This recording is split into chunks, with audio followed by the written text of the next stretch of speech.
ಓಂ ಶಂಕರಂ ಶಂಕರಾಚಾರ್ಯಂ ಕೇಶವಂ ಬಾದರಾಯಣಂ ಸೂತ್ರಭಾಷ್ಯಕೃತೌ ವಂದೇ ಭಗವಂತೌ ಪುನಃ ಪುನಃ ಭಗವಂತೌ ಪುನಃ ಪುನಃ. ಶ್ರೀಮಚ್ಛಂಕರ ಭಗವತ್ಪಾದಾಚಾರ್ಯರ ಜಗದ್ಗುರು ಸಿದ್ಧಾರೂಢ ಮಹಾಸ್ವಾಮಿಗಳವರ ಜಗದ್ಗುರು ಭಾರತೀ ಅಪ್ಪಾಜಿಯವರ ಪವಿತ್ರ ಚರಣಾರವಿಂದಗಳಲ್ಲಿ ಅನಂತ ಕೋಟಿ ಶಿರಸಾಷ್ಟಾಂಗ ಪ್ರಣಾಮವನ್ನು ಸಲ್ಲಿಸುತ್ತೇನೆ. ಶ್ರವಣಾರ್ಥಿಗಳು ತಮ್ಮೆಲ್ಲರಿಗೂ ಅನೇಕ ಶರಣಾರ್ಥಿಗಳು. ಬ್ರಹ್ಮಸೂತ್ರ 2ನೇ ಅಧ್ಯಾಯ 2ನೇ ಪಾದ, ಅದರಲ್ಲಿ 30ನೇ ಸೂತ್ರ, ಯಾವದಾತ್ಮಭಾವಿತ್ವಾಚ ನ ದೋಷ ತದ್ದರ್ಶನಾತ್. ಈ ಸೂತ್ರದಲ್ಲಿ ಇಲ್ಲಿ ಹೇಳ್ತಾ ಇದ್ದಾರೆ, ಇಲ್ಲಿ ಬುದ್ಧಿ ಮತ್ತು ಆತ್ಮನಿಗೆ ಒಂದು ಸಂಬಂಧ ಅನ್ನುವಂಥದ್ದು ಆಗಿರುವುದರಿಂದ ಇವನಿಗೆ ನಾವು ಜೀವ ಸಂಸಾರಿ ಅಂತ ನಾವು ಕರಿತಾ ಇದ್ದೀವಿ. ಅಂದ್ರೆ ಇದು ಎಲ್ಲಿವರೆಗೆ ಇರ್ತದೋ, ಬುದ್ಧಿಯ ಸಂಬಂಧ ಆತ್ಮನಿಗೆ ಎಲ್ಲಿ ತನಕ ಇರ್ತದೋ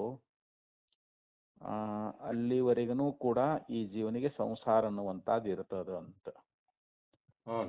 ಯಾವಾಗ ಆತ್ಮಜ್ಞಾನ ಆಯ್ತು ಅಂತಂದ್ರೆ, ವಿವೇಕ ಅಂದ್ರೆ ಏನು, ಆತ್ಮನಾತ್ಮ ವಿಚಾರ ಮಾಡಿಕೊಂಡು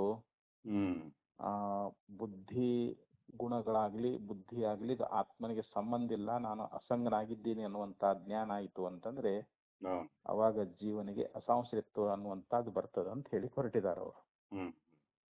ಅದಕ್ಕೆ ಭಾಷ್ಯದಲ್ಲಿ ಹೇಳ್ತಾ ಇದ್ದಾರೆ, ಸ್ಯಾದೇತತ್ ಯದಿ ಬುದ್ಧಿಗುಣ ಸಾರತ್ವಾತ್ ಆತ್ಮನಃ ಸಂಸಾರತ್ವಂ ಕಲ್ಪೇತ ತತೋ ಬುದ್ಧ್ಯಾತ್ಮನೋರ್ ಭಿನ್ನಯೋ ಸಂಯೋಗಾವಸಾನಂ ಅವಶ್ಯಂಭಾವಿತ್ಯತಃ ಬುದ್ಧಿರ್ವಿಯೋಗೇ ಸತಿ ಆತ್ಮನಃ ವಿಭಕ್ತಸ್ಯ ಅನಾಲಕ್ಷಣತ್ವಾತ್ ಅಸತ್ವಂ ಸಂಸಾರಿತ್ವಂ ವಾ ಪ್ರಸಜ್ಜೇತ ಇತಿ.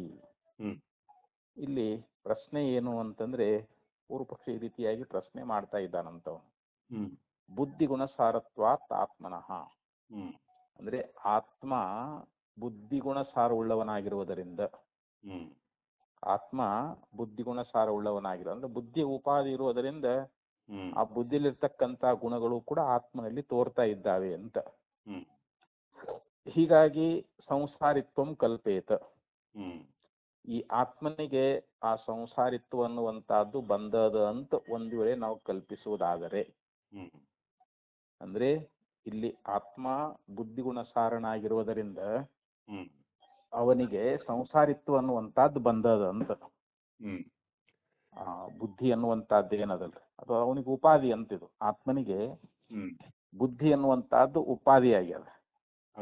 ಹೀಗಾಗಿ ಆ ಬುದ್ಧಿಯಲ್ಲಿರ್ತಕ್ಕಂಥ ಗುಣಗಳು ಆತ್ಮನಲ್ಲಿ ತೋರ್ತಾ ಇದ್ದಾವೆ. ಇವಾಗ ಹೆಂಗ ಒಂದು ಸ್ಫಟಿಕ ಮಣಿ ಆದ್ರಿ, ಅದ್ರ ಪಕ್ಕದಲ್ಲಿ ಒಂದು ದಾಸವಾಳ ಹೂ ಇಟ್ಟೇವಂತ ತಿಳ್ಕೊಡ್ರಿ. ಇವಾಗ ಆ ದಾಸವಾಳದ ಕೆಂಪು ಸ್ಫಟಿಕದಲ್ಲಿ ತೋರ್ತದ. ನಮಗ್ ಸ್ಫಟಿಕ ಹೆಂಗ್ ತೋರ್ತದ, ಕೆಂಪಾಗಿ ತೋರ್ತದ. ಆದ್ರೆ ಕೆಂಪು ಅದು ಸ್ಫಟಿಕದಲ್ಲ, ಅದು ಆ ದಾಸವಾಳದ ಪಕ್ಕದಲ್ಲಿ ಇರುವುದರಿಂದ ದಾಸವಾಳದ ಕೆಂಪು ಅದರೊಳಗೆ ತೋರೆದದು. ಅದ್ರ ವಾಸ್ತವಿಕವಾಗಿ ಶುಭ್ರವಾಗಿದೆ ಅಂತ. ಹಂಗ ಇಲ್ಲಿ ಬುದ್ಧಿ ಅನ್ನುವಂತಹದ್ದು ಆತ್ಮನಿಗೆ ಉಪಾಧಿಯಾಗಿರುವುದರಿಂದ ಆ ಬುದ್ಧಿಯಲ್ಲಿರ್ತಕ್ಕಂಥ ಗುಣಗಳು ಆತ್ಮನಲ್ಲಿ ತೋರ್ತಾ ಇದ್ದಾವೆ. ಹೀಗಾಗಿ ಇಲ್ಲಿ ಅವನಿಗೆ ಸಂಸಾರಿತ್ವ ಅನ್ನುವ, ಸಂಸಾರಿ ಅಂದ್ರೆ ಜೀವಲ್ಲಿ ಸಂಸಾರಿ ಅಂತ ಅನಿಸ್ಕೊಂಡಾನ ಅಂತ. ಈ ರೀತಿಯಾಗಿ ಆತ್ಮನಿಗೆ ಒಂದು ಸಂಸಾರಿತ್ವ ಅನ್ನುವಂತಹದ್ದು ಅದಂತ ನಾವು ಒಂದು ವೇಳೆ ಕಲ್ಪಿಸಿಕೊಂಡ್ರ ತತಃ ಬುದ್ಧ್ಯಾತ್ಮನಯೋರ್ ಭಿನ್ನಯೋ ಸಂಯೋಗ ಅವಸಾನಂ ಅವಶ್ಯಂಭಾವಿ. ಇಲ್ಲಿ ಬುದ್ಧಿ ಆತ್ಮನಿಗೂ ಇಲ್ಲೇನಾಗ್ಯದ ಅಂದ್ರೆ ಇವರು ಬೇರೆ ಬೇರೆ, ಬುದ್ಧಿನೇ ಬೇರೆ ಆತ್ಮನೇ ಬೇರೆ ಅಲ್ರಿ. ಇವಾಗ ಬುದ್ಧಿ ಆತ್ಮ ಆಗಂಗಿಲ್ಲ, ಯಾಕಂದ್ರೆ ಬುದ್ಧಿ ಜಡ ಅದ, ಆತ್ಮ ಚೇತನದಾನ. ಈ ಬುದ್ಧಿ ಮತ್ತು ಆತ್ಮರು ಭಿನ್ನ ಭಿನ್ನವಾಗಿರುವುದರಿಂದ ಸಂಯೋಗ ಅವಸಾನಂ ಅವಶ್ಯಂಭಾವಿ. ಈಗ ಅವರಿಗೆ ಸಂಯೋಗ ಆಗ್ಯದ, ಬುದ್ಧಿಗೂ ಆತ್ಮನಿಗೂ ಸಂಯೋಗ ಆಗ್ಯದ. ಯಾವುದು ಸಂಯೋಗ ಆಗಿರ್ತದೋ ಅದು ವಿಯೋಗ ಆಗ್ಲೇಬೇಕಲ್ರ. ಅದು ಈಗ ನಾವು ದಾಸವಾಳದ ಹೂವು ಅದನ್ನ ಸ್ಫಟಿಕಮಣಿ ಪಕ್ಕದಲ್ಲಿ ಇಟ್ಟೇವಿ ಅಂತಂದ್ರೆ ಒಮ್ಮೆ ಅದನ್ನ ಹೂ ತಕ್ಕೊಂಡ್ ಬಿಟ್ಟೇವಿ ಅಂತಂದ್ರೆ ಅಲ್ಲಿ ಸ್ಫಟಿಕಮಣಿ ಒಂದೇ ಉಳಿತೈತಲ್ರಿ ಹಂಗ. ಹಂಗ ಇಲ್ಲಿ ಹೇಳ್ತಾ ಇದ್ದಾರೆ ಅವರು, ಈ ಬುದ್ಧಿ ಅನ್ನುವಂತಹದ್ದು ಆತ್ಮನಿಗೆ ಉಪಾಧಿಯಾಗಿರುವುದರಿಂದ ಇಲ್ಲಿ ಬುದ್ಧಿ ಇದ್ದಾಗಲೇ ಆತ್ಮ ಗೋಚರ ಆಗ್ತಾನ ನಮಗ. ಆ ಬುದ್ಧಿ ಒಂದು ಸಂಯೋಗ ಅನ್ನುವಂಥದ್ದು ಅವಸಾನಂ ಅಂತಂದ್ರೆ ಏನು, ಅದು ನಾಶ ಆಗುವಂತಹದ್ದಂತ ಸಂಯೋಗ ಹಂಗೆ ಇರ್ತದನ್ರಿ ಅದು. ಸಂಯೋಗ ಆಗೈತಿ ಅಂದ್ರೆ ಒಮ್ಮೆ ವಿಯೋಗ ಆಗ್ಲೇಬೇಕಲ್ರಿ ಅದು. ಆ ಸಂಯೋಗ ಅವಸಾನಂ ಅವಶ್ಯಂ ಭಾವಿ ಅಂದ್ರೆ ಅವಶ್ಯವಾಗಿ ಆ ಬುದ್ಧಿಗೂ ಆತ್ಮನಿಗೂ ಇರತಕ್ಕಂತ ಒಂದು ಸಂಯೋಗ ಅನ್ನುವಂತಹದ್ದು ಅದು ನಾಶವಾಗುವುದರಿಂದ ಇತ್ಯತಃ ಬುದ್ಧಿ ಯೋಗೆ ಸತಿ ಆತ್ಮನಃ, ಇಲ್ಲಿ ಆತ್ಮನಿಗೆ ಬುದ್ಧಿ ಯೋಗ ಆಯಿತು ಅಂತಂದ್ರೆ, ಯಾಕಂದ್ರೆ ಇವೆರಡು ಬೇರೆ ಬೇರೆ ಅದಾವ. ಈಗ ಬುದ್ಧಿನೇ ಬೇರೆ ಆತ್ಮನೇ ಬೇರೆ. ಈಗ ಸಂಯೋಗ ಆಗೈತಿ, ಹೀಗಾಗಿ ಅವನು ಸಂಸಾರಿ ಅಂತ ನಾವು ಕಲ್ಪಿಸ್ಕೊಂಡೇವಿ. ಈಗ ಯಾವಾಗ ಆ ಬುದ್ಧಿಯ ವಿಯೋಗ ಅನ್ನುವಂತಹದ್ದು ಆತ್ಮನಿಗೆ ಉಂಟಾಯಿತು ಅಂತಂದ್ರೆ ಅವಾಗ ಏನಾಗ್ತದ್ರಿ ಅಂತಂದ್ರೆ ಅನಾಲಕ್ಷ್ಯತ್ವಾತ್, ಅಂದ್ರೆ ಆ ಬುದ್ಧಿಯಿಂದ ವಿಭಕ್ತ ಅಂದ್ರೆ ಏನು, ಬೇರೆಯಾಗಿರ್ತಕ್ಕಂಥ ಆತ್ಮ ಅಲ್ಲಿ ನಮಗ ಅನಾಲಕ್ಷ್ಯತ್ವಾತ್ ನಮಗ್ ಕಾಣದೇ ಇರುವುದರಿಂದ ಅಸತ್ವಂ, ಅಲ್ಲಿ ಆತ್ಮ ಇಲ್ಲ ಅಂತ ಆಗಿಬಿಡ್ತದೆ. ಯಾಕೆಂದ್ರೆ ನಮಗ್ ಕಂಡ್ರೆ ಆತ್ಮ ಅದಾನಂತ ಹೇಳ್ತೀವಿ. ಈ ಬುದ್ಧಿಯ ಸಂಯೋಗ ಇದ್ದಾಗ ಆತ್ಮ ಗೋಚರ ಆಗ್ತಾನ. ಈ ಬುದ್ಧಿ ಮತ್ತು ಆತ್ಮನ ಸಂಯೋಗ ನಾಶ ಆಯ್ತು ಅಂತಂದ್ರೆ ಅವಾಗ ಬುದ್ಧಿ ಇಲ್ಲ ಅಂದ ಕೂಡಲೇ ಆತ್ಮ ಒಬ್ಬನೇ ಉಳಿತಾನಲ್ರಿ, ಅವನು ಕೂಡ ನಮಗ ತೋರಂಗಿಲ್ಲ ಅವಾಗ. ಆದ್ರಿಂದ ಆತ್ಮ ಇಲ್ಲ ಅಂತೇಳಿ ಅಥವಾ ಅಸಂಸೃತ್ವ ಪ್ರಸಜ್ಜೇತ, ಅಥವಾ ಅವಾಗ ಅವನು ಆತ್ಮ ಅಸಂಸಾರಿ ಅಂತಾನೆ ಸಿದ್ಧ ಆಕೈತೆ. ಅವಾಗ ಬುದ್ಧಿ ಉಪಾಧಿ ಇರೋ ತನಕ ಅವನು ಸಂಸಾರಿ. ಬುದ್ಧಿ ಉಪಾಧಿ ಯಾವಾಗ ಅದು ದೂರ ಆಯಿತು ಅಂತಂದ್ರೆ ಅವಾಗಲ್ಲಿ ಆತ್ಮ ಅಸಂಸಾರಿ ಅಂತ ಹೇಳಿಸ್ಕೊಳ್ತಾ ಇದ್ದಾನೆ ಅಂತ ಈ ರೀತಿಯಾಗಿ ಅವನು ಪ್ರಶ್ನೆ ಇದು ಪೂರ್ವ ಪಕ್ಷಿ ಈ ರೀತಿಯಾಗಿ ಅವನು ಪ್ರಶ್ನೆ ಮಾಡಬಹುದು ಅಂತ. ಇವಾಗ ಅಂದ್ರೆ ಇಲ್ಲಿ ಆತ್ಮ ಬುದ್ಧಿಗುಣಸಾರಿಯಾಗಿರ್ತಕ್ಕಂಥ ಬುದ್ಧಿಗುಣಸಾರಿಯಾಗಿರುವುದರಿಂದ ಅವನಲ್ಲಿ ಒಂದು ಸಂಸಾರವನ್ನ ನಾವು ಕಲ್ಪಿಸುವುದಾದ್ರೆ ಈ ಬುದ್ಧಿ ಮತ್ತು ಆತ್ಮ ಇವರು ಬೇರೆ ಬೇರೆಯಾಗಿರುವುದರಿಂದ ಅವ್ರಿಗೆ ಉಂಟಾಗಿರ್ತಕ್ಕಂಥ ಸಂಯೋಗ ಅನ್ನುವಂಥದ್ದು ವಿಯೋಗನೂ ಆಗಬಹುದು. ಅದು ಆ ಸಂಯೋಗ ಇದ್ದದ್ದು ವಿಯೋಗ ಆಗ್ಲೇಬೇಕಲ್ಲ, ವಿಯೋಗ ಆಗ್ತೈತೆ ಅವಾಗ. ಮತ್ತೆ ವಿಯೋಗ ಆಯ್ತು ಅಂತಂದ್ರೆ ಅವಾಗ ಬುದ್ಧಿ ಆತ್ಮನಿಟ್ಟು ಬೇರೆ ಆಗಿಬಿಟ್ನಲ್ಲ. ಅವಾಗ ಬುದ್ಧಿಗೂ ಆತ್ಮನಿಗೂ ವಿಯೋಗ ಆಗಿ ಹೋಗ್ಬಿಡ್ತು, ಅಗಲಿ ಬಿಟ್ಟ. ಅವಾಗ ಆತ್ಮ ನಮಗ ಕಂಡು ಬರಂಗಿಲ್ಲ. ಅವನು ಕಂಡು ಬರದೇ ಇರುವುದರಿಂದ ಅವಾಗ ಆತ್ಮ ಇಲ್ಲ ಅಂತ ಆಗ್ತದ, ಅಥವಾ ಅವನು ಅಸಂಸಾರಿ ಅಂತ ಹೇಳಬೇಕಾಗ್ತದ ಅಂತ ಈ ರೀತಿ ಪ್ರಶ್ನೆಯನ್ನ ಮಾಡಿದ್ದಾದರೆ ಅದಕ್ಕೆ ಅತ ಉತ್ತರಂ ಪಠತಿ, ಈ ಪ್ರಶ್ನೆಗೆ ನಾವು ಉತ್ತರವನ್ನ ಕೊಡ್ತೀವಿ, ಉತ್ತರ ಹೇಳ್ತೀವಿ ಅಂತಾರೆ ಇವರು ಆಚಾರ್ಯರು. ಪೂರ್ವ ಪಕ್ಷಿಯ ಈ ಪ್ರಶ್ನೆಗೆ ಉತ್ತರವನ್ನ ಹೇಳ್ತಾ ಇದ್ದಾರೆ. ಯಾವದಾತ್ಮ ಭಾವಿತ್ವಾಚ ನ ದೋಷ ತದ್ದರ್ಶನಾತ್, ಈ ಸೂತ್ರಕ್ಕೆ ವಿವರಣೆಯನ್ನ ಕೊಡ್ತಾ ಇದ್ದಾರೆ. ಈ ಸೂತ್ರ ಏನ್ ಹೇಳ್ತದೆ ಅನ್ನೋದನ್ನ ಈ ಭಾಷ್ಯದಲ್ಲಿ ನಾವು ವಿಸ್ತಾರವಾಗಿ ನೋಡ್ಕೋಬಹುದು. ನ ಇಯಂ ಅನಂತರಂ ನಿರ್ದಿಷ್ಟ ದೋಷ ಪ್ರಾಪ್ತಿ ಆಶಂಕನೀಯ, ಇಲ್ಲಿ ಈಗ ಹೇಳಿರ್ತಕ್ಕಂಥ ದೋಷ ಅನ್ನುವಂತಹದ್ದು ಬರ್ತದ ಅಂತ ಹೇಳಿ ನೀನು ಆಕ್ಷೇಪವನ್ನ ಮಾಡಬೇಡ ಅಂತ, ನೀ ಸಂಶಯ ಮಾಡ್ಕೊಳ್ಬೇಡ ಅಂತ ಹೇಳ್ತಾ ಇದ್ದಾರೆ. ಯಂ ಅನಂತರಂ ನಿರ್ದಿಷ್ಟ ದೋಷ ಪ್ರಾಪ್ತಿ, ಇಲ್ಲಿ ತೋರಿಸಿರ್ತಕ್ಕಂಥ ದೋಷ ಅನ್ನುವಂತಹದ್ದು ಪ್ರಾಪ್ತಿ ಆಗ್ತದಂತೇಳಿ ಯಂ ನ ಆಶಂಕನೀಯ ಅಂತ. ಇದನ್ನು ಆಶಂಕೆ ಅಂದ್ರೆ ಏನು, ಸಂಶಯ ಮಾಡ್ಕೋಬೇಡ ಅಂತ. ಈ ಹೇಳಿರ್ತಕ್ಕಂಥ ದೋಷ ಬರ್ತದಂತೇಳಿ ಈ ರೀತಿಯಾಗಿ ನೀನು ಆಶಂಕೆ ಮಾಡ್ಲಿಕ್ಕೆ ಹೋಗಬೇಡ. ಯಾಕೆ ಅಂತಂದ್ರೆ ಯಾವದಾತ್ಮಭಾವಿತ್ವಾತ್ ಬುದ್ಧಿ ಸಂಯೋಗಸ್ಯ, ಈ ಬುದ್ಧಿಯ ಸಂಯೋಗ ಅನ್ನುವಂತಹದ್ದು ಇದು ಯಾವದಾತ್ಮಭಾವಿಯಾಗಿರ್ತದ ಅಂತ. ಅದು ಯಾವದಾತ್ಮಭಾವಿಯಾಗಿರ್ತದ ಅನ್ಲಿಕ್ಕೆ ಮುಂದೆ ಅದನ್ನ ವಿವರಣೆ ಕೊಡ್ತಾರೆ ಅವರು. ಅದರ ಅರ್ಥ ಏನು ಅಂತಂದ್ರೆ ಅದಕ್ಕೆ ಹೇಳ್ತಾರ ಅವರು, ಯಾವತ್ ಅಯಂ ಆತ್ಮ ಸಂಸಾರಿ ಭವತಿ. ಯಾವತ್ತಂದ್ರೆ ಎಲ್ಲಿ ಪರ್ಯಂತರವಾಗಿ ಈ ಆತ್ಮನು ಸಂಸಾರಿಯಾಗಿರ್ತಾನೋ ಯಾವತ್ತಶ್ಯ ಸಮ್ಯಕ್ ದರ್ಶನೇನ ಸಂಸಾರಿತ್ವಂ ನ ನಿವರ್ತತೆ. ಮತ್ತೆ ಇಲ್ಲಿ ಜೀವನಿಗೆ ಬಂದಿರತಕ್ಕಂತ ಈ ಸಂಸಾರಿತ್ವ ಅನ್ನುವಂತಹದ್ದು ಇದು ಯಥಾರ್ಥ ಜ್ಞಾನದಿಂದಲೇ ನಿವೃತ್ತಿ ಆಗ್ತದೆ. ಇದು ಜೀವ ಮತ್ತು ಬ್ರಹ್ಮರ ನಾವು ಯಥಾರ್ಥ ಸ್ವರೂಪವನ್ನು ಅರ್ಥಕೊಳ್ಬೇಕು. ಯಾಕಂದ್ರೆ ಈ ಸಂಸಾರಿತ್ವ ಜೀವನಿಗೆ ಯಾಕೆ ಬಂದದ ಅಂತಂದ್ರೆ ಬುದ್ಧಿ ಸಂಯೋಗದಿಂದ ಬಂದದ. ಬುದ್ಧಿ ಉಪಾದಿಯಿಂದಲೇ ಆತ್ಮ ಇಲ್ಲಿ ಜೀವ ಅಂತ ಕರೆಸಿಕೊಂಡಾನ. ಮತ್ತ ಇದು ಜೀವನಿಗೆ ಬಂದಿರತಕ್ಕಂತ ಈ ಸಂಸಾರದ ಒಂದು ನಿವೃತ್ತಿ ಆಗಬೇಕು ಅಂತಂದ್ರೆ ನಾವು ಸಮ್ಯಕ್ ಜ್ಞಾನವನ್ನ ಮಾಡ್ಕೊಳ್ಬೇಕು. ಅಂದ್ರೆ ಬ್ರಹ್ಮಜ್ಞಾನ ಮಾಡ್ಕೋಬೇಕು ಅಂತ. ಜೀವನ ನಿಜವಾದ ಸ್ವರೂಪ ಯಾವುದು ಅನ್ನೋದನ್ನ ನಾವು ತಿಳ್ಕೊಳ್ಬೇಕಲ್ರಿ. ಯಾಕಂದ್ರೆ ಜೀವ ಅಸಂಗನಾಗಿದ್ದಾನ, ಅವನು ಸ್ವಯಂ ಪ್ರಕಾಶನಾಗಿದ್ದಾನ, ಮತ್ತು ಅವನು ವ್ಯಾಪಕನಾಗಿದ್ದಾನ, ಅವನು ಶರೀರಾದಿ ರಹಿತನಾಗಿದ್ದಾನ. ಹಿಂಗೆಲ್ಲ ನಾವು ಅರ್ಥಕೊಂಡಾಗ ನಮಗೇನಾಗ್ತದ ಅಂತಂದ್ರೆ ಇಲ್ಲಿ ಆತ್ಮನಿಗೆ ಬುದ್ಧಿಯ ಸಂಯೋಗ ಅನ್ನುವಂತಹದ್ದು ಇಲ್ಲ ಅನ್ನುವಂತ ಜ್ಞಾನ ಆಗ್ತದೆ ನಮಗೆ. ಅಂದ್ರೆ ನಾವು ಎಲ್ಲಿವರೆಗೆ ಅಂದ್ರೆ ಯಾವತ್ ಅಯಂ ಆತ್ಮ ಸಂಸಾರಿ ಭವತಿ, ಎಲ್ಲಿವರೆಗೆ ಈ ಆತ್ಮನು ಸಂಸಾರಿಯಾಗಿದ್ದಾನೋ ಯಾವತ್ ಅಸ್ಯ ಸಮ್ಯಕ್ ಜ್ಞಾನೇ ಸಂಸಾರಿತ್ವಂ ನ ನಿವರ್ತತೆ. ಅಂದ್ರೆ ಎಲ್ಲಿ ಪರ್ಯಂತರವಾಗಿ ಸಮ್ಯಕ್ ಜ್ಞಾನದಿಂದ ಈ ಆತ್ಮನಿಗೆ ಬಂದಿರತಕ್ಕಂತ ಈ ಸಂಸಾರತ್ವ ಅನ್ನುವಂಥ ನಿವೃತ್ತಿ ಆಗಿಲ್ಲವೋ ಅಂತ. ತಾವತ್ ಅಸ್ಯ ಬುದ್ಧಿಯ ಸಂಯೋಗೋ ನ ಶಾಮ್ಯತಿ.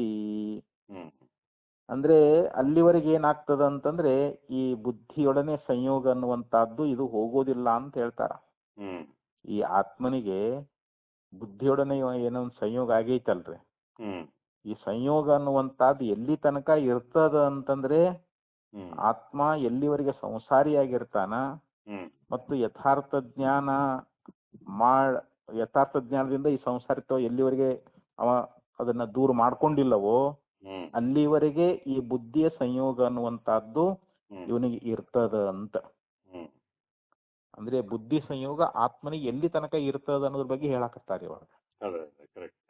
ಅಂದ್ರೆ ಈ ಬುದ್ಧಿಯ ಸಂಯೋಗ ಆತ್ಮನಿಗೆ ಎಲ್ಲಿ ತನಕ ಇರ್ತದೋ ಅಲ್ಲಿ ತನಕ ಅವನು ಸಂಸಾರಿಯಾಗಿರ್ತಾನ. ಯಾವಾಗ ಯಥಾರ್ಥ ಜ್ಞಾನ, ಸಮ್ಯಕ್ ಜ್ಞಾನ ಅಂದ್ರೆ ಯಥಾರ್ಥ ಜ್ಞಾನ ಅಂತ, ಜೀವನ ಯಥಾರ್ಥವಾಗಿರ್ತಕ್ಕಂತ ಸ್ವರೂಪದ ಜ್ಞಾನ ಆಯ್ತು ಅಂತಂದ್ರೆ ಇವನಿಗೆ ಬಂದಿರತಕ್ಕಂತ ಈ ಸಂಸಾರಿತ್ವ ಅನ್ನುವಂಥದ್ದು ಹೊರಟು ಹೋಗ್ಬಿಡ್ತದ ಅಂತ. ಅಂತೂ ಅಲ್ಲಿ ತನಕ ಈ ಬುದ್ಧಿಯೊಡನೆ ಈ ಆತ್ಮನಿಗೆ ಸಂಯೋಗ ಅನ್ನುವಂತಹದ್ದು ಇದು ಹೋಗೋದಿಲ್ಲ ಅಂತ ಹೇಳಿ ನ ಶಾಮ್ಯತಿ ಅಂತ ಹೇಳಿದ್ರು. ಅಂದ್ರೆ ಅದು ಹೋಗುದಿಲ್ಲ ಅಂತ. ಅಸ್ಯ ಅಂತಂದ್ರೆ ಇಲ್ಲಿ ಆತ್ಮನಿಗೆ ಬುದ್ಧ್ಯಾ ಸಂಯೋಗ, ಬುದ್ಧಿಯೊಡನೆ ಆಗಿರ್ತಕ್ಕಂತ ಈ ಸಂಯೋಗ ಅನ್ನುವಂತಹದ್ದು ತಾವತ್ತಂದ್ರೆ ಅಲ್ಲಿ ಪರ್ಯಂತರವಾಗಿ ನ ಶಾಮ್ಯತಿ, ಇದು ಹೊರಟು ಹೋಗೋದಿಲ್ಲ ಅಂತಂದ್ರು. ಯಾವದೇವ ಚ ಅಯಂ ಬುದ್ಧಿ ಉಪಾಧಿ ಸಂಬಂಧ ತಾವತ್ ಜೀವಸ್ಯ ಜೀವತ್ವಂ ಸಂಸಾರಿತ್ವಂ ಚ. ಯಾವದೇವ ಅಂದ್ರೆ ಎಲ್ಲಿ ಪರ್ಯಂತರವಾಗಿ ಅಂತ, ಎಲ್ಲಿವರೆಗೆ ಅಯಂ ಬುದ್ಧಿ ಉಪಾಧಿ ಸಂಬಂಧ ಅಂದ್ರೆ ಈ ಆತ್ಮನಿಗೆ ಬುದ್ಧಿ ಉಪಾಧಿಯ ಸಂಬಂಧ ಅನ್ನುವಂತಹದ್ದು ಎಲ್ಲಿವರೆಗೆ ಇರ್ತದೋ ಅಲ್ಲಿವರೆಗೆ ಜೀವನಿಗೆ ಈ ಸಂಸಾರಿತ್ವ ಅನ್ನುವಂತಹದ್ದು ಇರ್ತದ ಅಂತ.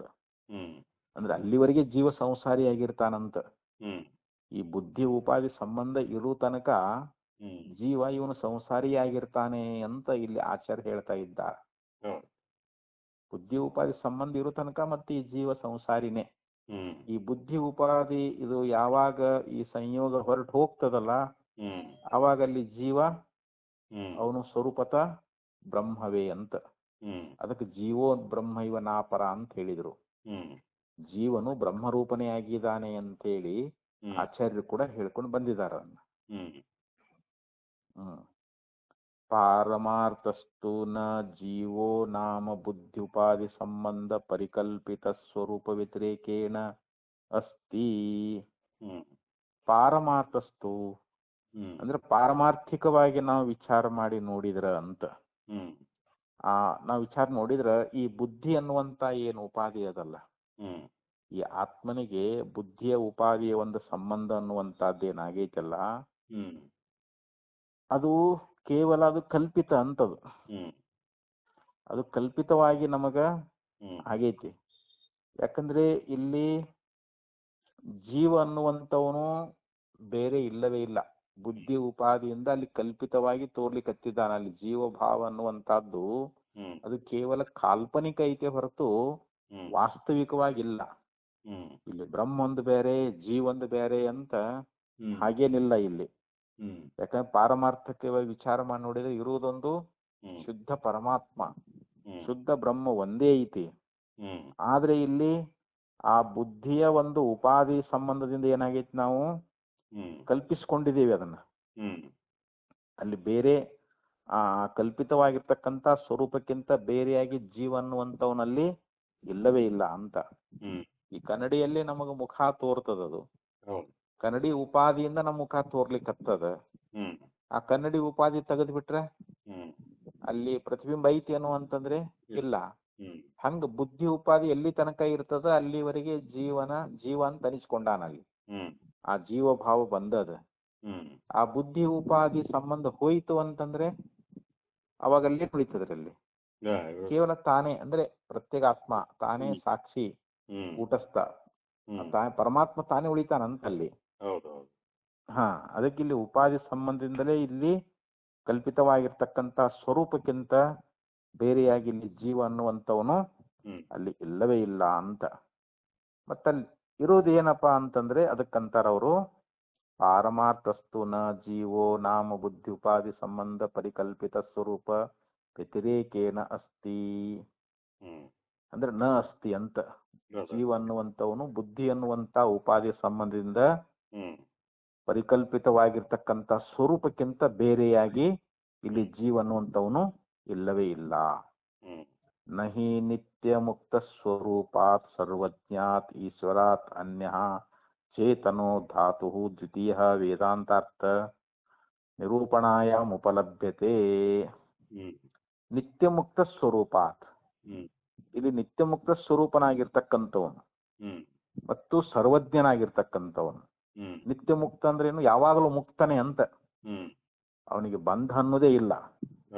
ಆ ನಿತ್ಯ ಮುಕ್ತ ಸ್ವರೂಪನಾಗಿರ್ತಕ್ಕಂಥ ಮತ್ತು ಸರ್ವಜ್ಞನಾಗಿರ್ತಕ್ಕಂಥ ಈಶ್ವರಾತ್ ಅನ್ಯ. ಆ ಈಶ್ವರ ಹೇಗಿದ್ದಾನೆ ಅಂದ್ರೆ ಸರ್ವಜ್ಞದಾನ ಮತ್ತು ನಿತ್ಯ ಮುಕ್ತನಾಗಿದ್ದಾನ. ಅವನಿಗಿಂತಲೂ ಬೇರೆಯಾಗಿ ಚೇತನೋ ಧಾತು, ಇಲ್ಲಿ ಚೇತನವಾಗಿರ್ತಕ್ಕಂಥ ಮತ್ತೊಂದು ವಸ್ತು ಅನ್ನುವಂತಹದ್ದು, ಎರಡನೇ ಚೇತನ ವಸ್ತು ಅನ್ನುವಂತಹದ್ದು ಅಲ್ಲಿ ಅದೇನು ಅಂತಂದ್ರೆ ಇಲ್ಲ. ಅದಕ್ಕೆ ಮತ್ತಃ ಪರತರಂ ನಾಣ್ಯತ್ ಕಿಂಚಿದಸ್ತಿ ಧನಂಜಯ ಅಂತ ಗೀತೆಯಲ್ಲಿ ಪರಮಾತ್ಮ ಹೇಳ್ತಾನೆ. ನನ್ನ ಹೊರತಾಗಿನ ಬೇರೆ ಏನೂ ಇಲ್ಲ ಅಂತ ಹೇಳ್ತಾ ಇದ್ದಾನ. ಇಲ್ಲಿ ಜೀವ ಒಂದು ಪರಮಾತ್ಮ ಒಂದು ಎರಡಂತ ತಿಳ್ಕೊಳ್ಬಾರ್ದು. ಇಲ್ಲಿ ಇರುವುದೇನೋ ಸರ್ವಜ್ಞನಾಗಿರ್ತಕ್ಕಂಥ ನಿತ್ಯ ಮುಕ್ತನಾಗಿರ್ತಕ್ಕಂಥ ಯಾವ ಈಶ್ವರದಾನಲ್ಲ ಅವನು ಒಬ್ಬನೇ.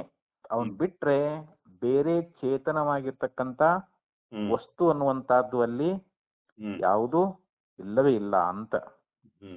ಇದು ವೇದಾಂತಗಳ ಒಂದು ಅರ್ಥವನ್ನು ನಾವು ಪರೀಕ್ಷಿಸಿದರೆ ನಮಗೆ ಕಂಡು ಬರಂಗಿಲ್ಲ ಅಂತ ಹೇಳ್ತಾ ಇದ್ದಾರೆ. ವೇದಾಂತಾರ್ಥ ನಿರೂಪಣಾಯಾಮ್ ನಹಿ ಉಪಲಭ್ಯತೆ ಅಂತ. ವೇದಾಂತಾರ್ಥ, ವೇದಾಂತ ಅಂದ್ರೆ ಇಲ್ಲಿ ಉಪನಿಷತ್ತುಗಳು, ಅವುಗಳ ಒಂದು ವಿಷಯಗಳನ್ನ ಆ ಉಪನಿಷತ್ತುಗಳಲ್ಲಿ ಪ್ರತಿಪಾದನೆ ಮಾಡಿರ್ತಕ್ಕಂಥ ಎಲ್ಲಾ ಮಂತ್ರಗಳ ಅರ್ಥವನ್ನು ನಾವು ವಿಚಾರ ಮಾಡಿ ನೋಡಿದ್ರೆ ನಮಗಿದು ಅಂದ್ರೆ ನಿತ್ಯ ಮುಕ್ತ ಸರ್ವಜ್ಞ ಸ್ವರೂಪನಾಗಿರ್ತಕ್ಕಂಥ ಪರಮಾತ್ಮನಿಗಿಂತಲೂ ಭಿನ್ನವಾಗಿ ಮತ್ತೊಂದು ಚೇತನ ವಸ್ತು ಅನ್ನುವಂತಹದ್ದು ಇದೆ ಅಂತ ಹೇಳಿ ಎಲ್ಲಿಯೂ ಹೇಳಂಗಿಲ್ಲ ಅಂತ. ಅದು ನಮಗೆ ಎಲ್ಲಿಯೂ ಕಂಡು ಬರಂಗಿಲ್ಲ ಅಂತ ಹೇಳ್ತಾ ಇದ್ದಾರೆ. ನಿರೂಪಣೆ ನಹಿ ಉಪಲಭ್ಯತೆ ಅಂತ. ಅದು ಎಲ್ಲಿಯೂ ನಮಗ ಗೋಚರ ಆಗಂಗಿಲ್ಲ. ಅದಕ್ಕೆ ಶ್ರುತಿ ಹೇಳ್ತಾ ಇದ್ದಾರೆ ಅವರು, ನಾಣ್ಯತೋ ಅಸ್ತಿ ದ್ರಷ್ಟ ಶ್ರೋತ ಮಂತ ವಿಜ್ಞಾತ. ನೋಡಿ, ಅನ್ಯ ಅಸ್ತಿ ದ್ರಷ್ಟ. ಇಲ್ಲಿ ಇವನಿಗಿಂತ ಅಂದ್ರೆ ಏನು, ಆತ್ಮನಿಗಿಂತ ಭಿನ್ನವಾಗಿ, ಆತ್ಮ ಅಂದ್ರೆ ಇಲ್ಲಿ ಪರಮಾತ್ಮ ಅಂತ. ಪರಮಾತ್ಮನಿಗಿಂತಲೂ ನ ಅನ್ಯ ಅಸ್ತಿ ದ್ರಷ್ಟ, ಬೇರೆ ದ್ರಷ್ಟು ಆಗಿರ್ತಕ್ಕಂಥವನು. ಪರಮಾತ್ಮನಿಗಿಂತಲೂ ಭಿನ್ನವಾಗಿ ಮತ್ತೊಬ್ಬ ದ್ರಷ್ಟ ಅದಾನೇನು ಇಲ್ಲ, ಅಥವಾ ಶ್ರೋತ್ರ ಅದಾನೇನು ಇಲ್ಲ. ಇಲ್ಲಿ ಆತ್ಮನೆಯಲ್ಲಿ ದ್ರಷ್ಟ ಶ್ರೋತ ಮಂತ ವಿಜ್ಞಾತ ಆಗಿದಾನಂತ. ಹ್ಮ್ ಅವನಿಗಿಂತಲೂ ಬೇರೆಯಾಗಿ ಮತ್ತೊಬ್ಬರಿಲ್ಲ ಅಂತೇಳಿ ಶ್ರುತಿ ಹೇಳ್ತೈತಿ ನಮಗೆ. ಹ್ಮ್ ಆತ್ಮನಿಗಿಂತಲೂ ಭಿನ್ನವಾಗಿ ಬೇರೆ ದ್ರಷ್ಟುವಾಗಲಿ ಶ್ರೋತೃವಾಗಲಿ ಮಂತ್ರವಾಗಲಿ ವಿಜ್ಞಾತೃವಾಗಲಿ ಹ್ಮ್ ಬೇರೊಬ್ಬ ಅದಾನೇನು ಅಂತಂದ್ರೆ ಇಲ್ಲ ಅಂತ ಶ್ರುತಿನೇ ಹೇಳ್ತದ. ಹೌದು. ನಾಣ್ಯತು ಅಸ್ತಿ ದ್ರಷ್ಟು ಶ್ರೋತೃ ಮಂತೃ ವಿಜ್ಞಾತೃ. ಮತ್ತು ಅದೇ ಬೃಹದಾರಣ್ಯಕ ಉಪನಿಷತ್ತಿನಲ್ಲಿ ಹ್ಮ್ ಅಲ್ಲಿ ಇನ್ನೊಂದು ಮಂತ್ರದಲ್ಲಿ ಏನ್ ಹೇಳಿದ್ರು ಅಂತಂದ್ರೆ ಹ್ಮ್ ಇದಕ್ಕಿಂತಲೂ ಬೇರೆಯಾಗಿರ್ತಕ್ಕಂಥ ದ್ರಷ್ಟು ಅನ್ನುವಂಥವನಿಲ್ಲ, ಹ್ಮ್ ಶ್ರೋತೃ ಅನ್ನುವಂಥವನಿಲ್ಲ, ಹ್ಮ್ ಮಂತ್ರು ಅನ್ನುವಂಥವನಿಲ್ಲ, ವಿಜ್ಞಾತೃ ಅನ್ನುವಂಥವನಿಲ್ಲ ಅಂತ ಹೇಳಿ ಹ್ಮ್ ಮತ್ತೊಂದು ಶ್ರುತಿ ಅನ್ನುವಂಥದ್ದು ಹಿಂಗೆ ಹೇಳ್ತದೆ. ಹ್ಮ್ ತತ್ವಮಸಿ ಚಾಂದೋಗ್ಯೋಪನಿಷತ್ತಿನಲ್ಲಿ ಏನ್ ಹೇಳ್ತು? ತತ್ತು ತ್ವಂ ಅಸಿ, ಆ ಬ್ರಹ್ಮವೇ ನೀನದಿ ಅಂತ ಹ್ಮ್ ಚಾಂದೋಗ್ಯೋಪನಿಷತ್ತಿನಲ್ಲಿ ಹ್ಮ್ ಉದ್ದಾಲಕ ಮಹರ್ಷಿಗಳು ಹ್ಮ್ ಶ್ವೇತಕೇತನ್ನು ಕುರಿತು ಹ್ಮ್ ಅದನ್ನ 9 ದೃಷ್ಟಾಂತವನ್ನ ಕೊಟ್ಟು ಹೇಳಿದ್ರು. ಹ್ಮ್ ನೋಡಪ್ಪ ಅದೇ ನೀನಾಗಿದ್ದೀಯ. ಹ್ಮ್ ತ್ವಂ ಅಂದ್ರೆ ನೀನು ಜೀವ, ನೀನ್ ಜೀವಂತ ಕರೆಸ್ಕೊಂಡಿಯಲ್ಲ, ಹ್ಮ್ ನೀನು ಬ್ರಹ್ಮವೇ ಆಗಿದೀಯ ಅಂತ, ಹ್ಮ್ ಬ್ರಹ್ಮನಿಕ್ಕಿಂತಲೂ ನೀ ಬೇರೆ ಅಲ್ಲ ಹ್ಮ್ ಅಂತ ಹೇಳಿ ಚಾಂದೋಗ್ಯದಲ್ಲಿ ಹೇಳಿದ್ದಾರೆ. ಹ್ಮ್ ಅಹಂ ಬ್ರಹ್ಮಾಸ್ಮಿ, ಹ್ಮ್ ನಾನು ಬ್ರಹ್ಮವೇ ಆಗಿದ್ದೀನಿ ಅಂತ ಹೇಳ್ತಾನ. ಹ್ಮ್ ಅಂದ್ರೆ ಬ್ರಹ್ಮನಿಕ್ಕಿಂತಲೂ ಜೀವ ಬೇರೆ ಅಲ್ಲ ಅಂದಂಗ ಆಯ್ತಲ್ರಿ ಇವಾಗ. ಹ್ಮ್ ಕರೆಕ್ಟ್. ನಾನು ಅಂತಂದ್ರೆ ಇಲ್ಲಿ ಜೀವ ಅಂತ ತಿಳ್ಕೊಡ್ರಿ ಇವಾಗ. ಹ್ಮ್ ನಾನು ಅಹಂ ಬ್ರಹ್ಮಾಸ್ಮಿ, ನಾನು ಬ್ರಹ್ಮವೇ ಇದ್ದೀನಿ ಅನ್ನೋದ್ರಿಂದ ಹ್ಮ್ ಇಲ್ಲಿ ಇರುವಂತ ಚೈತನ್ಯ ಒಂದೇ ಅಂತ, ಹ್ಮ್ ಆ ಚೇತನಾತ್ಮ ಒಂದೇ ಅದ. ಹ್ಮ್ ನಾವು ಅದನ್ನೇ ಇಲ್ಲಿ ಜೀವರೂಪ ಅನ್ನುವಂಥದ್ದು ಯಾಕೆ ಬಂತು ಅಂತಂದ್ರೆ ಹ್ಮ್ ಬುದ್ಧಿ ಉಪಾಧಿ ಸಂಬಂಧದಿಂದ ಬಂದದಿದು. ಹೌದು ಹೌದು. ಅದು ಕಲ್ಪಿತವಾಗಿ ಹ್ಮ್ ವಿಚಾರ ಮಾಡಿ ನೋಡಿದ್ರೆ ಹ್ಮ್ ಅದು ಉಪಾಧಿಯು ಕೂಡ ಮಿಥ್ಯಾನೇ ಅದಂತದು, ಕಲ್ಪಿತವಾಗಿರ್ತಕ್ಕಂಥದ್ದು ಅಂತ. ಹ್ಮ್ ಇತ್ಯಾದಿ ಶ್ರುತಿ ಶತೇಭ್ಯ ಇತ್ಯಾದಿ ಒಂದು ಶ್ರುತಿ ಅಲ್ಲ, ಇಂಥ ನೂರಾರು ಶ್ರುತಿಗಳಿಂದಲೂ ಕೂಡ ಹ್ಮ್ ಪರಮಾತ್ಮನಿಗಿಂತಲೂ ಭಿನ್ನವಾಗಿ ಮತ್ತೊಂದು ಯಾವುದು ಇಲ್ಲ ಅನ್ನುವಂಥದ್ದು ಹ್ಮ್ ಇದು ನಮಗ ಶ್ರುತಿ ಈ ಶ್ರುತಿಯಿಂದ ಸಿದ್ಧ ಆಗ್ತದ ಅಂತ ಹ್ಮ್ ಹೇಳ್ಕೊಂಡು ಬಂದ್ರು. ಹ್ಮ್ ಇನ್ನು ಕಥಂ ಪುನರವಗಮ್ಯತೆ ಯಾವದ ಆತ್ಮಭಾವಿ ಬುದ್ಧಿ ಸಂಯೋಗ ಐತಿ, ಹ್ಮ್ ಇಲ್ಲಿ ಮತ್ತೆ ಒಂದು ಪ್ರಶ್ನೆ ಅನ್ನುವಂತಹದ್ದು ಬರ್ತಾ ಇದೆ. ಹ್ಮ್ ಅಂದ್ರೆ ಈ ಬುದ್ಧಿ ಸಂಬಂಧ ಅನ್ನುವಂತಹದ್ದು ಯಾವದ ಆತ್ಮಭಾವಿ ಅಂತ, ಹ್ಮ್ ಯಾವದ ಆತ್ಮಭಾವಿ ಅನ್ನುವಂಥದ್ದು ಹೆಂಗ್ ನಿಶ್ಚಯ ಆಗ್ತದ ಹ್ಮ್ ಅಂದ್ರೆ ಇಲ್ಲಿ ಆತ್ಮನಿಗೆ ಬುದ್ಧಿಯ ಸಂಯೋಗ ಅನ್ನುವಂಥದ್ದಾಗ್ಯದಿದು. ಹ್ಮ್ ಇದು ಯಾವದ ಆತ್ಮಭಾವಿ ಹ್ಮ್ ಅಂತಂದ್ರೆ ಅದನ್ನ ಮುಂದ ಮಂತ್ರದಲ್ಲಿ ಹೇಳ್ತಾ ಇದ್ದಾರೆ. ಹ್ಮ್ ಅಂದ್ರೆ ಎಲ್ಲಿವರೆಗೆ ಬುದ್ಧಿ ಸಂಯೋಗ ಇರ್ತೈತೋ ಅಲ್ಲಿವರೆಗೆ ಈ ಜೀವಭಾವ ಇರ್ತದಂತ ಹೌದು ಅದರ ಅರ್ಥ. ಹೌದು. ಇದು ನಿಮಗೆ ಹೆಂಗ್ ನಿಶ್ಚಯ ಆಯಿತು ಅಂತ. ಹ್ಮ್ ಬುದ್ಧಿ ಇರು ಪರ್ಯಂತರವಾಗಿ ಆತ್ಮನ ಒಂದು ಸಂಯೋಗ, ಆತ್ಮನಿಗೂ ಬುದ್ಧಿಗೂ ಸಂಯೋಗ ಅನ್ನುವಂತಹದ್ದು ಹ್ಮ್ ಇರ್ತದಂತ ಹೇಳ್ತಿರಲ್ಲ, ಇದು ಹೆಂಗೆ ಅಂತಂದ್ರೆ ಹ್ಮ್ ಅದಕ್ಕೆ ಅವರು ಉತ್ತರ ಕೊಡ್ತಾ ಇದ್ದಾರೆ. ಹ್ಮ್ ತದ್ದರ್ಶನಾದಿತ್ಯಾಹ, ಹ್ಮ್ ಇಲ್ಲಿ ಶಾಸ್ತ್ರ ಅನ್ನುವಂತಹದ್ದು ನಮಗ ಆ ರೀತಿಯಾಗಿ ಉಪದೇಶ ಮಾಡ್ತಾ ಇದೆ ಅಂತ. ಹ್ಮ್ ತದ್ದರ್ಶನಾತ್ ಅಂದ್ರೆ ಹಾಗೆ ಒಂದು ದರ್ಶನ ಅನ್ನುವಂತಹದ್ದು ಇರುವುದರಿಂದ ಅಂತಂದ್ರು. ಹ್ಮ್ ಅಲ್ಲಿ ಏನು ದರ್ಶನ, ಅಲ್ಲಿ ಏನು ಶ್ರುತಿ ನಮಗೇನು ಹೇಳ್ತಾ ಇದ್ದಾವೆ ಅಂತಂದ್ರೆ ಹ್ಮ್ ಅದನ್ನಂತ ಇದ್ದಾರ. ಹ್ಮ್ ಯೋ ಅಯಂ ವಿಜ್ಞಾನಮಯ ಪ್ರಾಣೇಶು ಹೃದ್ಯಂತರ್ಜ್ಯೋತಿ ಪುರುಷಃ ಸ ಸಮಾನಃ ಸನ್ ಉಭೌ ಲೋಕೌ ಅನುಸರಂಚಿ ಧ್ಯಾಯತೀವ ಲೀಲಾಯತೀವ. ಹ್ಮ್ ಇಲ್ಲಿ ಶಾಸ್ತ್ರ ನಮಗೆ ಏನು ಉಪದೇಶ ಮಾಡ್ತದ ಅಂತಂದ್ರೆ ಹ್ಮ್ ಬೃಹದಾರಣ್ಯಕೋಪನಿಷತ್ತಿನಲ್ಲಿ ಮಂತ್ರ ಬರ್ತದ. ಹ್ಮ್ ಯೋ ಅಯಂ ವಿಜ್ಞಾನಮಯ ಹ್ಮ್ ಅಂದ್ರೆ ಯಾವ ಈ ವಿಜ್ಞಾನಮಯ ನಿಧಾನಲ್ಲ, ಹ್ಮ್ ಪ್ರಾಣೇಶು ಹೃದ್ಯಂತರ್ಜ್ಯೋತಿ ಪುರುಷಃ, ಹ್ಮ್ ಪ್ರಾಣಗಳಲ್ಲಿ ಯಾವ ವಿಜ್ಞಾನಮಯ ಪುರುಷ ನಿಧಾನಲ್ಲ ಅಂತ, ಪ್ರಾಣೇಶು ವಿಜ್ಞಾನಮಯ ಅಂತ, ಹ್ಮ್ ಪ್ರಾಣಗಳಲ್ಲಿ ಯಾವ ವಿಜ್ಞಾನಮಯ ಪುರುಷ ನಿಧಾನಲ್ಲ. ಹ್ಮ್ ಮತ್ತೇನ್ ಹೇಳ್ತು? ಹೃದ್ಯಂತರ್ಜ್ಯೋತಿ ಪುರುಷಃ, ಹ್ಮ್ ಹೃದಯದೊಳಗ ಅಂತರ್ಜ್ಯೋತಿಯಾಗಿರ್ತಕ್ಕಂಥ ಯಾವ ಪುರುಷನಿದ್ದಾನೆಯೋ, ಹ್ಮ್ ಅಂದ್ರೆ ಪ್ರಾಣಗಳಲ್ಲಿ ವಿಜ್ಞಾನಮಯನಾಗಿರ್ತಕ್ಕಂಥವನು ಹ್ಮ್ ಮತ್ತು ನಮ್ಮ ಹೃದಯದೊಳಗ ಜ್ಯೋತಿ ರೂಪನಾಗಿರ್ತಕ್ಕಂಥ ಯಾವ ಪುರುಷದಾನಲ್ಲ ಹ್ಮ್ ಅವನು ಅದಕ್ಕೆ ಹೇಳ್ತಾರೆ ಯೋ ಸ ಸಮಾನಃ ಅಂದ್ರೆ ಅವನು ಸಮಾನನಾಗಿ ಅಂತ. ಹ್ಮ್ ಸನ್ ಅವನು ಸಮಾನನಾಗಿದ್ದುಕೊಂಡು ಹ್ಮ್ ಪ್ರಾಣಗಳಲ್ಲಿ ವಿಜ್ಞಾನಮಯನಾಗಿ ಹ್ಮ್ ಮತ್ತು ನಮ್ಮ ಹೃದಯದಲ್ಲಿ ಜ್ಯೋತಿ ರೂಪನಾಗಿರ್ತಕ್ಕಂಥ ಪುರುಷನು ಹ್ಮ್ ಸ ಸಮಾನಃ ಸನ್ ಅಂದ್ರೆ ಅವು ಸಮಾನಾಗಿದ್ದುಕೊಂಡು ಉಭೌ ಲೋಕವು ಅನುಸಂಚರಂತಿ, ಅಂದ್ರೆ ಎರಡು ಲೋಕಗಳನ್ನ ಅವನು ಸಂಚಾರ ಮಾಡ್ತಾ ಇದ್ದಾನೆ ಅಂತ. ಎರಡು ಲೋಕಗಳನ್ನ ಅವನು ಸಂಚಾರ ಮಾಡ್ತಾ ಇರ್ತಾನ ಅಂತ ಹೇಳಿ ಹಿಂಗ ಶ್ರುತಿ ಅನ್ನುವಂಥದ್ದು ನಮಗೆ ಬೋಧ ಮಾಡ್ತದೆ. ಮತ್ತು ಧ್ಯಾಯತೀವ ಲೋಕಾಯತೀವ, ಅಂದ್ರೆ ಧ್ಯಾನ ಮಾಡುವವನಂತೆ, ಮತ್ತು ಲೋಲಾಯತೀವ ಅಂತ, ಲೇಲಾಯತೀವ ಅಂದ್ರೆ ಸಂಚರಿಸುವಂತೆ ಅಂತ. ಅವನು ಧ್ಯಾನ ಮಾಡುವವನಂತೆ ತೋರ್ತಾ ಇದ್ದಾನ. ಲೇಲಾಯತೀವ ಅಂತಂದ್ರೆ ಏನು, ಚಲಿಸುವಂತೆ ತೋರ್ತಾ ಇದ್ದಾನೆ ಅಂತ. ಅಂದ್ರೆ ನಿಜವಾಗಿ ಅವನು ಚಲಿಸುವುದಿಲ್ಲ, ನಿಜವಾಗಿ ಕೂಡ ಧ್ಯಾನ ಮಾಡುವುದಿಲ್ಲ ಅಂತ. ಯಾಕಂದ್ರೆ ಬುದ್ಧಿ ಉಪಾದಿಯಿಂದ ಬುದ್ಧಿಯು ಅದು ಧ್ಯಾನ ಮಾಡುತ್ತಿರುವಾಗ ಇವನು ಧ್ಯಾನ ಮಾಡ್ತಾನನ್ನುವಂಗ ಅಂತ. ಬಕಪಕ್ಷಿ ಅನ್ನುವಂತಹದ್ದು ಒಂದು ಸರೋ ದಂಡೆಯಲ್ಲಿ ಕುಳಿತುಕೊಂಡು ಅದು ಧ್ಯಾನ ಮಾಡುವಂತೆ ನಮಗ್ ಕಾಣಿಸ್ತಾ ಇರ್ತದ, ಕಣ್ಣು ಮುಚ್ಚಿ ಧ್ಯಾನ ಮಾಡುವಂತೆ ಇರ್ತದದು. ಯಾಕಂದ್ರೆ ಯಾವ್ದಾದರೂ ಪಕ್ಷಿಗಳು ಅಲ್ಲಿ ತನ್ನ ಆಹಾರಕ್ಕ ಅದು ಬಾಯಿ ತೆರ್ಕೊಂಡು ಇರ್ತೈತೆ. ಅದು ಯಾವ ಪಕ್ಷಿಗಳು ಬಂದು ಕುಂತು ಅಂದ್ರೆ ಅದನ್ನ ಪಟ್ನ ನುಂಗಿ ಬಿಡದೈತೆ ಅಂತದು.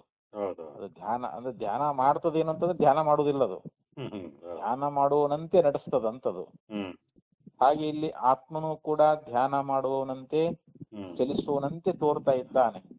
ಅಂದ್ರೆ ಬುದ್ಧಿ ಚಲಿಸುವಾಗ ಅವನು ಚಲಿಸಿದಂತೆ, ಬುದ್ಧಿಯು ಧ್ಯಾನ ಮಾಡುವಾಗ ಅವನು ಧ್ಯಾನ ಮಾಡುವಂತೆ ಅಂತೇಳಿ ಇಲ್ಲಿ ಶ್ರುತಿ ಅನ್ನುವಂತಾದ್ ಹೇಳ್ಕೊಂಡು ಬಂದದ್ದು.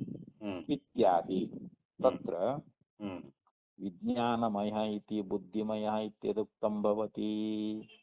ಇಲ್ಲಿ ಶ್ರುತಿಯೊಳಗ ವಿಜ್ಞಾನಮಯ ಅಂತ ಏನು ಹೇಳಿದ್ರಲ್ಲ ಅವರು, ಅದಕ್ಕೇನ್ ಅರ್ಥ ಅಂತಂದ್ರೆ ಇಲ್ಲಿ ಬುದ್ಧಿಯನ್ನೇ ಕುರಿತು ಹೇಳಿದಾರ ಅಂತ ಅವರು. ವಿಜ್ಞಾನಮಯ ಅಂತಂದ್ರೆ ಏನು, ಅಲ್ಲಿ ಬುದ್ಧಿಮಯ ಅಂತ, ಅಂದ್ರೆ ಬುದ್ಧಿ ಉಳ್ಳವನು ಅಂತಲ್ಲಿ ಅಂಥೇಳಿ ಹಿಂಗ ಅಲ್ಲಿ ಶ್ರುತಿ ಅನ್ನುವಂಥದ್ದು ಹೇಳ್ಕೊಂಡು ಬಂದದು. ಬುದ್ಧಿಮಯ ಇತ್ಯುಕ್ತಂ ಭವತಿ ಪ್ರದೇಶಾಂತರೇ ವಿಜ್ಞಾನಮಯೋ ಮನೋಮಯ ಪ್ರಾಣಮಯ ಚಕ್ಷುರ್ಮಯ ಶ್ರೋತ್ರಮಯ ಇತಿ ವಿಜ್ಞಾನಮಯಸ್ಯ ಮನ ಆದಿಭೀಸ ಪಾಠಾತ್. ಬೃಹದಾರಣ್ಯಕೋಪನಿಷತ್ತಿನಲ್ಲಿ ಇನ್ನೊಂದು ಮಂತ್ರದಲ್ಲಿ ಹೇಳ್ತಾ ಇದ್ದಾರೆ. ಪ್ರದೇಶಾಂತರ ಅಂದ್ರೆ ಮತ್ತೊಂದು ಶ್ರುತಿಗಳಲ್ಲಿ ಅಂತ, ಮತ್ತೊಂದು ಸ್ಥಾನದಲ್ಲಿ ಅಂತ. ವಿಜ್ಞಾನಮಯ ಮನೋಮಯ ಅಂದ್ರೆ ಅಲ್ಲಿ ವಿಜ್ಞಾನಮಯನಂತಲೂ ಮನೋಮಯನಂತಲೂ ಪ್ರಾಣಮಯನಂತಲೂ ಚಕ್ಷುರ್ಮಯನಂತಲೂ ಶ್ರೋತ್ರಮಯ ಅಂತ ಹೇಳಿ ಹಿಂಗ ಅಲ್ಲಿ ಶ್ರುತಿಯೊಳಗೆ ಹೇಳ್ಕೊಂಡು ಬಂದಿದ್ದಾರೆ. ಅಂದ್ರೆ ಅಲ್ಲಿ ವಿಜ್ಞಾನಮಯನನ್ನ ಮನಸ್ಸು ಮೊದಲಾಗಿರ್ತಕ್ಕಂಥವಳ ಜೊತೆ ಸೇರಿಸಿಕೊಂಡು ಹೇಳಿದಾರಂತ.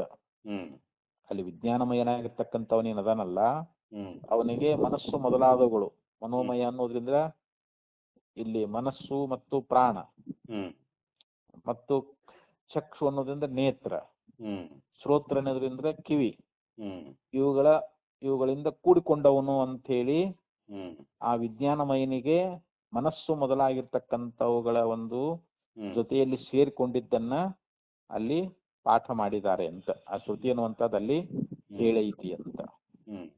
ಹೇಗೆ ಅಂತಂದ್ರೆ ಅದಕ್ಕೆ ಹೇಳ್ತಾರ ಅವರು, ಸ್ತ್ರೀಮಯೋ ದೇವದತ್ತ ಇತಿ. ಆ ದೇವದತ್ತನು ಸ್ತ್ರೀಮಯನಾಗಿದ್ದಾನೆ ಅಂತಂದ್ರೆ ಏನು, ಸ್ತ್ರೀರಾಗಾದಿ ಪ್ರಧಾನ ವಿಧೀಯತೆ ಅಂದ್ರೆ ಸ್ತ್ರೀಯಲ್ಲಿ ಅತಿಯಾದ ರಾಗ ಉಳ್ಳವನಾಗಿದ್ದಾನೆ ಅಂತ. ಸ್ತ್ರೀಯಲ್ಲಿ ಅತಿಯಾದ ಪ್ರೇಮ ಉಳ್ಳವನಾಗಿರುವುದರಿಂದ ಅವನಿಗೆ ಸ್ತ್ರೀಮಯ ದೇವದತ್ತ ಅಂತ ಕರೀತಾ ಇದ್ದಾರೆ. ಅಭಿಧೀಯತೆ ತದ್ವತ ಹಾಗೆ ಅಂತ ಇಲ್ಲಿ ವಿಜ್ಞಾನಮಯ ಮನೋಮಯ ಪ್ರಾಣಮಯ ಚಕ್ಷುರ್ಮಯ ಶ್ರೋತ್ರಮಯ ಅಂತೇನ ಆ ವಿಜ್ಞಾನಮಯನಿಗೆ ಮನಸ್ಸು ಮೊದಲಾಗಿರ್ತಕ್ಕಂಥವುಗಳ ಜೊತೆಯಲ್ಲಿ ಹೇಳಿದಾರಲ್ಲ ಅಂತಂದ್ರೆ ಏನು, ಹಾಗೆ ಹೇಳಿದ್ರಿಂದ ಏನಾಯ್ತು ಇಲ್ಲಿ ಬುದ್ಧಿಮಯತ್ವಂಚ ತದ್ಗುಣ ಸಾರತ್ವಮೇ ಅಭಿಪ್ರೇಯತೆ ಅಂತ. ಆ ಬುದ್ಧಿಮಯತ್ವ ಅನ್ನುವಂತಹದ್ದು ಅಂದ್ರೆ ಆ ಬುದ್ಧಿಯ ಗುಣಗಳು ಅಂತಲ್ಲಿ.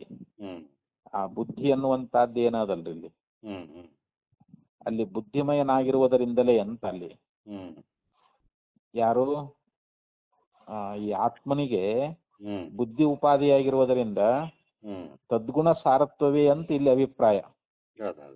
ಅಂದ್ರೆ ತದ್ಗುಣ ಅಂದ್ರೆ ಯಾವುದು, ಬುದ್ಧಿಯ ಗುಣಗಳ ಒಂದು ಸಾರ ಅನ್ನುವಂತಹದ್ದು ಈ ಆತ್ಮನಿಗಿದೆ ಅಂತ ಇಲ್ಲಿ. ಅಂದ್ರೆ ಅವುಗಳ ಅಂದ್ರೆ ಬುದ್ಧಿ ಉಪಾಧಿಗಳಾಗ್ಯಾವಲ್ರಿ, ಹೌದು. ಆ ಉಪಾಧಿಯ ಧರ್ಮಗಳು ಇಲ್ಲಿ ಆತ್ಮನಿ ತೋರ್ತಾ ಇದ್ದಾವೆ ಅಂತ ಅಲ್ಲಿ ಅಭಿಪ್ರಾಯ ಅಷ್ಟರ್ ಇಲ್ಲಿ. ಹ್ಮ್ ಹೆಂಗ ದೇವದತ್ತ ಸ್ತ್ರೀಮಯನಾಗಿದ್ದಾನಂತಂದಾಗ ಹ್ಮ್ ಅಲ್ಲಿ ಆ ಸ್ತ್ರೀಯಲ್ಲಿ ಅತಿಯಾಗಿರ್ತಕ್ಕಂಥ ಒಂದು ಪ್ರೀತಿ ಅನ್ನುವಂತಹದ್ದು ಹ್ಮ್ ಅವನಲ್ಲಿ ಇರುವುದರಿಂದ ಅವನನ್ನ ಹೆಂಗ ಸ್ತ್ರೀಮಯ ದೇವದತ್ತ ಅಂತ ಹೆಂಗ್ ಕರೀತಾ ಇದ್ದಾರೋ ಹಾಗೆ ಅಂತ ಹೇಳಿ ಹ್ಮ್ ಹೀಗೆ ಹೇಳ್ಕೊಂಡು ಬಂತಲ್ಲಿ. ಅದಕ್ಕಲ್ಲಿ ಶ್ರುತಿ ಏನ್ ಹೇಳ್ತು ಅಂತಂದ್ರೆ ಹ್ಮ್ ಸ ಸಮಾನಃ ಸನ್ ಉಭೌ ಲೋಕೌ ಅನುಸಂಚರಂತಿ. ಹ್ಮ್ ಅಂದ್ರೆ ಅವನು ಸಮಾನಾಗಿದ್ದುಕೊಂಡು ಎರಡು ಲೋಕಗಳನ್ನ ಹ್ಮ್ ಅನುಸಂಚಾರ ಮಾಡುವಂತವನಾಗಿದ್ದಾನೆ ಅಂತ ಹೇಳಿ. ಹ್ಮ್ ಇತಿಚ ಲೋಕಾಂತರ ಗಮನೆ ಅಪಿ ಅವಿಯೋಗಂ ಬುದ್ಧ್ಯ ದರ್ಶಯತಿ. ಹ್ಮ್ ಅಂದ್ರೆ ಇಲ್ಲಿ ಎರಡು ಲೋಕಗಳನ್ನು ಸಂಚಾರ ಮಾಡ್ತಾನೆ ಅಂತ ಹೇಳಿದ್ದರಿಂದ ಹ್ಮ್ ಇಲ್ಲಿ ಲೋಕಾಂತರ ಗಮನವನ್ನು ಕೂಡ ಹೇಳ್ದಂಗ ಆಯ್ತಲ್ರಿ ಇವಾಗ. ಹೌದು. ಅಂದ್ರೆ ಇಲ್ಲಿ ಎರಡು ಲೋಕಗಳನ್ನು ಸಂಚಾರ ಮಾಡ್ತಾ ಇರ್ತಾನೆ, ಲೋಕಾಂತಕ್ಕೆ ಹೋದ್ರು ಕೂಡ ಅಲ್ಲಿ ಹ್ಮ್ ಆ ಬುದ್ಧಿಯನ್ನ ಬಿಟ್ಟು ಅಗಲುವುದಿಲ್ಲ ಅನ್ನೋದನ್ನೇ ಅಲ್ಲಿ ಶ್ರುತಿ ಹೇಳೈತಿ ಅಂತಲ್ಲಿ. ಹೌದು. ಯಾಕಂದ್ರೆ ಇಲ್ಲಿ ಆತ್ಮ ಅವನು ವ್ಯಾಪಕನಾಗಿದ್ದಾನ, ಹ್ಮ್ ಅವನಿಗೆ ಯಾವುದೇ ಗಮನಾಗಮನಗಳಿಲ್ಲ. ಹ್ಮ್ ಆದ್ರೆ ಇಲ್ಲಿ ಸಂಚಾರ ಮಾಡೋದು ಯಾವುದು? ಬುದ್ಧಿ. ಹ್ಮ್ ಆ ಬುದ್ಧಿ ಅನ್ನುವಂತ ಸಂಚಾರ ಮಾಡೋದ್ರಿಂದ ಇಲ್ಲಿ ಆತ್ಮನಲ್ಲಿ ಆರೋಪದು. ಹ್ಮ್ ಇಲ್ಲಿ ಬುದ್ಧಿನ ಸಂಚಾರ ಮಾಡೋದು, ಆದ್ರೂ ಕೂಡ ನಾವೇನಂತೀವಿ ಹ್ಮ್ ಅವನು ಎರಡು ಲೋಕಗಳನ್ನ ಅನುಸಂಚಾರ ಮಾಡ್ತಾ ಇದ್ದಾನೆ ಅಂತೇಳಿ. ಹ್ಮ್ ಅಲ್ಲಿ ಮುಖ್ಯವಾಗಿ ಗಮನ ಮಾಡುವಂತಹದ್ದು ಯಾವುದು ಅಂತಂದ್ರೆ ಅಲ್ಲಿ ಬುದ್ಧಿ ಅಂತಲ್ಲಿ. ಹ್ಮ್ ಆ ಬುದ್ಧಿ ಉಪಾಧಿಯನ್ನು ಇಟ್ಟುಕೊಂಡೇ ಇವನು ಲೋಕಾಂತರವನ್ನ ಹೊಂದುತ್ತಾನೆ ಅಂತ ಹೇಳಿ ಹ್ಮ್ ಈಗ ಹೇಳ್ಕೊಂಡು ಬಂದೈತಿ ಅಂತ ಅಲ್ಲಿ ಶ್ರುತಿ ಅನ್ನುವಂಥದ್ದು ಅಲ್ಲಿ ಹೇಳ್ಕೊಂಡು ಬಂದೈತಿ ಅಂತ ಹೇಳ್ತಾರ ಅವರು. ಹ್ಮ್ ಅವನು ಬುದ್ಧಿಯನ್ನು ಬಿಟ್ಟು ಅಗಲುವುದಿಲ್ಲ ಅಂತ ಹ್ಮ್ ಹಾ ಅಂತ ಹೇಳಿ ಇಷ್ಟು ಅಲ್ಲಿ ಶ್ರುತಿ ಅಭಿಪ್ರಾಯವನ್ನ ಇಲ್ಲಿ ಆಚಾರ್ಯ ನಮಗ ಹೇಳ್ಕೊಂಡು ಬಂದ್ರಿ ಇವಾಗ. ಹ್ಮ್ ಲೋಕಾಂತರ ಗಮನೆ ಅಪಿ ಅವಿಯೋಗಂ ಬುದ್ಧಿಯ ದರ್ಶಯತಿ. ಅವಿಯೋಗಂ ಅಂತಂದ್ರೆ ಏನು? ಬುದ್ಧಿಯನ್ನ ಬಿಟ್ಟು ಅಗಲದೇ ಇರುವುದು ಅಂತ. ಹ್ಮ್ ಲೋಕಾಂತರಕ್ಕೆ ಹೋದ್ರೂ ಕೂಡ ಅಲ್ಲಿ ಬುದ್ಧಿಯನ್ನು ಬಿಟ್ಟು ಹೋಗ್ಯಾನೇನು ಅಂತಂದ್ರೆ ಇಲ್ಲ ಅಂತ. ಹ್ಮ್ ಕೇನ ಸಮಾನಃ ಹ್ಮ್ ತಯೈವ ಬುದ್ಧಿಯ ಇತಿ ಗಮ್ಯತೆ ಸನ್ನಿಧಾನ. ಹ್ಮ್ ಮತ್ತೆ ಯಾವುದಕ್ಕೆ ಸಮಾನವಾಗಿ ಅಂತ ಇಲ್ಲಿ ಇನ್ನೊಂದು ಪ್ರಶ್ನೆ ಬರ್ತದಲ್ಲಿ. ಹ್ಮ್ ಸ ಸಮಾನಃ ಸನ್ ಅಂತ ಹೇಳಿದ್ರಲ್ಲ ಹಿಂದದಕ್ಕೆ. ಹೌದು ಹೌದು. ಅಂದ್ರೆ ಅಲ್ಲಿ ಎತಕ್ಕೆ ಸಮಾನನಾಗಿ ಅಂತಂದ್ರೆ ಹ್ಮ್ ಅದೇ ಬುದ್ಧಿಗೆ ಅಂತ ಇಲ್ಲಿ ನಿಶ್ಚಯ ಆಗ್ತದಂತ. ಹ್ಮ್ ಅಂದ್ರೆ ಬುದ್ಧಿಗೆ ಸಮಾನನಾಗಿ ಅಂತ ನಾವು ಅಲ್ಲಿ ನಿಶ್ಚಯ ಮಾಡ್ಕೋಬೇಕಲ್ಲಿ. ಹ್ಮ್ ಅದೇ ಬುದ್ಧಿ ಅಂತ ಅಲ್ಲಿ ನಿಶ್ಚಯ ಆಗ್ತದಂತ. ಹೌದು. ಯಾಕಂದ್ರೆ ಅಲ್ಲಿ ಬುದ್ಧಿಯನ್ನೇ ನಮ್ಗಲ್ಲಿ ಅತಿ ಸಮೀಪದಲ್ಲಿ ಅದನ್ನ ಹೇಳಿದಾರಂತ. ಹತ್ತಿರದಲ್ಲಿ ಇರ್ತಕ್ಕಂಥದ್ದು ಯಾವುದು? ಹ್ಮ್ ಬುದ್ಧಿನೇ ಅಂತ. ಹ್ಮ್ ಅಲ್ಲಿ ಸಮಾನನಾಗಿ ಅಂತ ಅಲ್ಲಿ ಹೇಳಿದ್ದರಿಂದ ಹ್ಮ್ ಅಲ್ಲಿ ಅದೇ ಅಂತಂದಾಗ ಅಲ್ಲಿ ಅದು ಬುದ್ಧಿಗೆ ಅಂತ ಅದನ್ನ ನಿಶ್ಚಯ ಮಾಡ್ಕೋಬೇಕು. ಯಾಕಂದ್ರೆ ಬುದ್ಧಿಯನ್ನೇ ಅಲ್ಲಿ ಹ್ಮ್ ಹತ್ತಿರದಲ್ಲಿ ಆತ್ಮನಿಗೆ ಹೇಳಿರ್ತಾ ಇದ್ದಾರ. ಹ್ಮ್ ಇನ್ನು ಆಮೇಲೆ ಧ್ಯಾಯತೀವ ಲೇಲಾಯತೀವ ಅಂತ ಅಲ್ಲಿ ಶ್ರುತಿಯೊಳಗೆ ಬಂತಲ್ರಿ. ಹ್ಮ್ ತಚ್ಚ ದರ್ಶಯತಿ ಧ್ಯಾಯತೀವ ಲೇಲಾಯತೀವ ಹ್ಮ್ ಇತಿ ಚ ಏತದುಕ್ತಂ ಭವತಿ. ಹ್ಮ್ ಅಂದ್ರೆ ಈ ಶ್ರುತಿ ಅಭಿಪ್ರಾಯ ಏನು ಅಂತಂದ್ರೆ ಹ್ಮ್ ನ ಅಯಂ ಸ್ವತಃ ಧ್ಯಾಯತಿ. ಅಂದ್ರೆ ಇವನು ಸ್ವತಃ ಧ್ಯಾನ ಮಾಡಲಾರ ಅಂತ. ಹ್ಮ್ ನಾಪಿ ಚಲತಿ, ಹ್ಮ್ ಇವನು ಚಲಿಸೋದೂನು ಇಲ್ಲ. ಹ್ಮ್ ಈ ಏನ ಜೀವಾತ್ಮದಾನಲ್ರಿ ಆತ್ಮ, ಹೌದು. ಇವನು ಧ್ಯಾನವನ್ನ ಮಾಡುವುದೂ ಇಲ್ಲ ಹ್ಮ್ ಮತ್ತು ಲೇಲಾಯತಿ ಅಂದ್ರೆ ಏನು? ಚಲಿಸುವುದೂ ಇಲ್ಲ ಅಂತ. ಹ್ಮ್ ಧ್ಯಾಯಂತಾಂ ಬುದ್ಧೌ ಧ್ಯಾಯತೀವ ಚಲಂತ್ಯಾಂ ಬುದ್ಧೌ ಚಲತಿ ಇವ. ಹ್ಮ್ ಅಂದ್ರೆ ಇಲ್ಲಿ ಬುದ್ಧಿ ಅನ್ನುವಂತಹದ್ದು ಧ್ಯಾನ ಮಾಡ್ತಾ ಇರಬೇಕಾದ್ರೆ ಹ್ಮ್ ನಾವು ಇವನು ಧ್ಯಾನ ಮಾಡ್ತಾ ಇದ್ದಾನೆ ಅಂತ ಹೇಳ್ತೀವಿ ಅಂತಾರವು. ಹ್ಮ್ ಯಾಕಂದ್ರೆ ಅಲ್ಲಿ ಧ್ಯಾನ ಮಾಡುದು ಅಲ್ಲಿ ಚಲಿಸುವುದು ಯಾವ್ದಪ್ಪ ಅಂತಂದ್ರೆ ಬುದ್ಧಿನೇ ಅಂತದು. ಹ್ಮ್ ಆ ಬುದ್ಧಿಯನ್ನು ಇಟ್ಕೊಂಡು, ಯಾಕಂದ್ರೆ ತಾನೇ ಸ್ವತಃ ಇವನ್ ಧ್ಯಾನ ಮಾಡಂಗಿಲ್ಲ, ಚಲಿಸುವುದೂ ಇಲ್ಲ. ಹ್ಮ್ ಆ ಬುದ್ಧಿ ಅನ್ನುವಂತಹದ್ದು ಧ್ಯಾನ ಮಾಡ್ತಾ ಇದ್ರೆ ಹ್ಮ್ ಇವನು ಧ್ಯಾನಿಸುವಂತೆ ತೋರ್ತಾ ಇದ್ದಾನೆ. ಹ್ಮ್ ಬುದ್ಧಿ ಅನ್ನುವಂತಹದ್ದು ಚಲಿಸ್ತಾ ಇದ್ರೆ ಹ್ಮ್ ಇವನು ಕೂಡ ಚಲಿಸುವಂತೆ ತೋರ್ತಾನೆ ಅಂತ ಹೇಳಿ ಹ್ಮ್ ಅಲ್ಲಿ ಈ ಪ್ರಕಾರವಾಗಿ ಆ ಒಂದು ಧ್ಯಾಯತೀವ ಲೇಲಾಯತೀವ ಅನ್ನುವಂತ ಹ್ಮ್ ಮಂತ್ರದ ಅಭಿಪ್ರಾಯವನ್ನ ಆಚಾರ್ಯ ನಮಗೆ ಹೇಳ್ಕೊಂಡು ಬಂದ್ರು. ಹ್ಮ್ ಅಪಿಚ ಮಿಥ್ಯಾಜ್ಞಾನ ಪುರಸ್ಸರೋಯಂ ಆತ್ಮನಃ ಬುದ್ಧಿಪಾದಿ ಸಂಬಂಧ. ಈ ಆತ್ಮನಿಗೂ ಬುದ್ಧಿಗೂ ಏನ ಒಂದು ಸಂಯೋಗ ಸಂಬಂಧ ಆಗೈತಲ್ರಿ ಹ್ಮ್ ಇದು ಮಿಥ್ಯಾಜ್ಞಾನ ಪುರಸ್ಸರ ಅಂತ ಹೇಳಿದ್ರು. ಹ್ಮ್ ಮಿಥ್ಯಾಜ್ಞಾನ ಅಂದ್ರೆ ತಪ್ಪು ತಿಳುವಳಿಕೆ ಅಂತ. ಹ್ಮ್ ಇದು ಮಿಥ್ಯಾಜ್ಞಾನ ಮೂಲಕವಾಗಿ ಆಗಿರ್ತಕ್ಕಂಥದ್ದು ಈ ಸಂಬಂಧ ಅಂತ ಹೇಳ್ತಾರೆ. ವಾಸ್ತವಿಕವಾಗಿ ಯಾಕಂದ್ರೆ ಇಲ್ಲಿ ಜೀವ ಮತ್ತು ಬ್ರಹ್ಮರ ಯಥಾರ್ಥ ಜ್ಞಾನ ಇಲ್ಲದೆ ಇರುವುದರಿಂದ ನಮಗ ಇದು ಈ ಆತ್ಮನಿಗೂ ಬುದ್ಧಿಗೂ ಈ ಒಂದು ಉಪಾಧಿ ಸಂಬಂಧ ಅನ್ನುವಂತಹದ್ದು ನಮಗೆ ತೋರಾಕತ್ತದ. ಇದು ಆತ್ಮನ ವಾಸ್ತವಿಕ ಸ್ವರೂಪ ಏನು ಅಂತ ತಿಳ್ಕೊಂಡ್ಬಿಟ್ರೆ ಈ ಬುದ್ಧಿ ಅನ್ನುವಂತ ಉಪಾಧಿ ನಮಗ ಅಲ್ಲಿ ಇರೋದೇ ಇಲ್ಲ ಅಂತದು. ನಮಗ ಇದು ಮಿಥ್ಯಾಜ್ಞಾನ ಅಂದ್ರೆ ಏನು, ಅಜ್ಞಾನ ಮೂಲಕವಾಗಿ ಅಂತ. ತಪ್ಪು ತಿಳುವಳಿಕೆ ಮೂಲಕವಾಗಿ ಏನಾಗೈತಿ, ಈ ಬುದ್ಧಿಗೂ ಆತ್ಮನಿಗೂ ಒಂದು ಉಪಾಧಿ ಸಂಬಂಧ ಅನ್ನುವಂತಹದ್ದು ಉಂಟಾಗೈತಿ. ಮತ್ತೆ ಈ ಮಿಥ್ಯಾಜ್ಞಾನ ಹೋಗ್ಬೇಕು ಅಂತಂದ್ರೆ ಮತ್ತೆ ಯಥಾರ್ಥ ಜ್ಞಾನ ಆಗ್ಬೇಕು. ನಚ ಮಿಥ್ಯಾಜ್ಞಾನಸ್ಯ ಸಮ್ಯಕ್ ಜ್ಞಾನಾತ್ ಅನ್ಯತ್ರ ನಿವೃತ್ತಿರಸ್ತಿ. ಈ ಮಿಥ್ಯಾಜ್ಞಾನಸ್ಯ ಅಂದ್ರೆ ಮಿಥ್ಯಾಜ್ಞಾನ ಅಂದ್ರೆ ಏನು, ಈಗ ಹಗ್ಗವನ್ನ ಕಂಡು ಹಾವು ಅಂತಂದ್ರೆ ಅದು ಮಿಥ್ಯಾಜ್ಞಾನ ಅದಲ್ರಿ. ಹಗ್ಗ ಇರೋದು ಹಗ್ಗ, ಅದು ನಾವು ಹಾವು ಅಂತೀವಿ. ಇರೋದು ಮೋಟು ಮರ, ನಾವು ಕಳ್ಳ ಅಂತ ಹೇಳ್ತೀವಿ. ಇದಕ್ಕೆ ಮಿಥ್ಯಾಜ್ಞಾನ ಅಂತಾರ. ಇದು ಹೋಗ್ಬೇಕು ಅಂತಂದ್ರೆ ಸಮ್ಯಕ್ ಜ್ಞಾನ ಅಂದ್ರೆ ಏನು, ಹಗ್ಗದ ಯಥಾರ್ಥ ಜ್ಞಾನ ಆದ್ರೆ ಅಲ್ಲಿ ಹಾವಿನ ಭ್ರಾಂತಿ ಹೋಗ್ಬಿಡ್ತೈತಿ. ಇವಾಗ ಹಾವು ಅಂತೆ ನಮಗ್ ತಪ್ಪು ತಿಳುವಳಿಕೆ ಆಗೈತಲ್ರಿ, ಮಿಥ್ಯಾಜ್ಞಾನ ಆಗೈತಲ್ರಿ ಅದು. ಯಾಕೆ ಹಗ್ಗದ ಜ್ಞಾನ ಇಲ್ಲದ್ರಿಂದಲೇ ನಮಗ ಹಾವಿನ ಭ್ರಾಂತಿ ಆಗೈತೆ. ಅಲ್ಲಿ ಹಗ್ಗದ ಯಥಾರ್ಥ ಜ್ಞಾನ ಆಯ್ತು ಅಂತಂದ್ರೆ ಅವಾಗ ಹಾವಿನ ಭ್ರಾಂತಿ ಹೊರಟು ಹೋಗ್ಬಿಡ್ತದ ಅಂತ. ಹಂಗ ಇಲ್ಲಿ ಸಮ್ಯಕ್ ಜ್ಞಾನಾತ್ ಅನ್ಯತ್ರ ಮಿಥ್ಯಾಜ್ಞಾನಸ್ಯ ನ ನಿವೃತ್ತಿರಸ್ತಿ ಅಂತ. ಸಮ್ಯಕ್ ಜ್ಞಾನ ಅಂತಂದ್ರೆ ಏನು, ಜೀವ ಬ್ರಹ್ಮರ ಏಕತ್ವ ಜ್ಞಾನದಿಂದಲೇ ಇಲ್ಲಿ ನಮಗ್ ಮಿಥ್ಯಾಜ್ಞಾನ ಹೊರಟು ಹೋಗ್ತದ ಅಂತ. ಈ ಜೀವನಿಗೂ ಬುದ್ಧಿಗೂ ಏನು ಉಪಾಧಿ ಸಂಬಂಧ ಆಗೈತಲ್ರಿ, ಇದು ಉಪಾಧಿಯಿಂದ ಅಲ್ಲಿ ಜೀವ ಅಂತ ಅನಿಸ್ಕೊಂಡಾನಲ್ಲ, ಆ ಜೀವಭಾವ ಏನು ಬಂದದಲ್ಲ ನಮಗ, ಆ ಜೀವಭಾವ ಹೋಗ್ಬೇಕು ಅಂತಂದ್ರೆ ಇಲ್ಲಿ ನಮಗೆ ಯಥಾರ್ಥ ಜ್ಞಾನ ಆಗಬೇಕು. ಜೀವನ ಸ್ವರೂಪದ ಯಥಾರ್ಥ ಜ್ಞಾನ ಆಗಬೇಕು. ಜೀವ ಅಂದ್ರೆ ಸಾಕ್ಷಾತ್ ಬ್ರಹ್ಮ. ಯಾಕೆ ತತ್ವಮಸಿ ಅನ್ನುವಂತ ವಾಕ್ಯ ಉಪದೇಶ ಮಾಡ್ತೈತಿ ನಮಗ. ನೋಡಪ್ಪ, ನೀ ಬ್ರಹ್ಮನೇ ಅದಿ ಅಂತ ಹೇಳ್ತದ. ನೀನು ದೇಹವಲ್ಲ, ಇಂದ್ರಿಯಾದಿಗಳಲ್ಲ, ಮನೋಬುದ್ಧಿಯಾದಿಗಳಲ್ಲ, ಇವುಗಳಲ್ಲಿ ನಾನಂತ ತಿಳ್ಕೊಂಡು ಇದೇ ಮಿಥ್ಯಾಜ್ಞಾನ.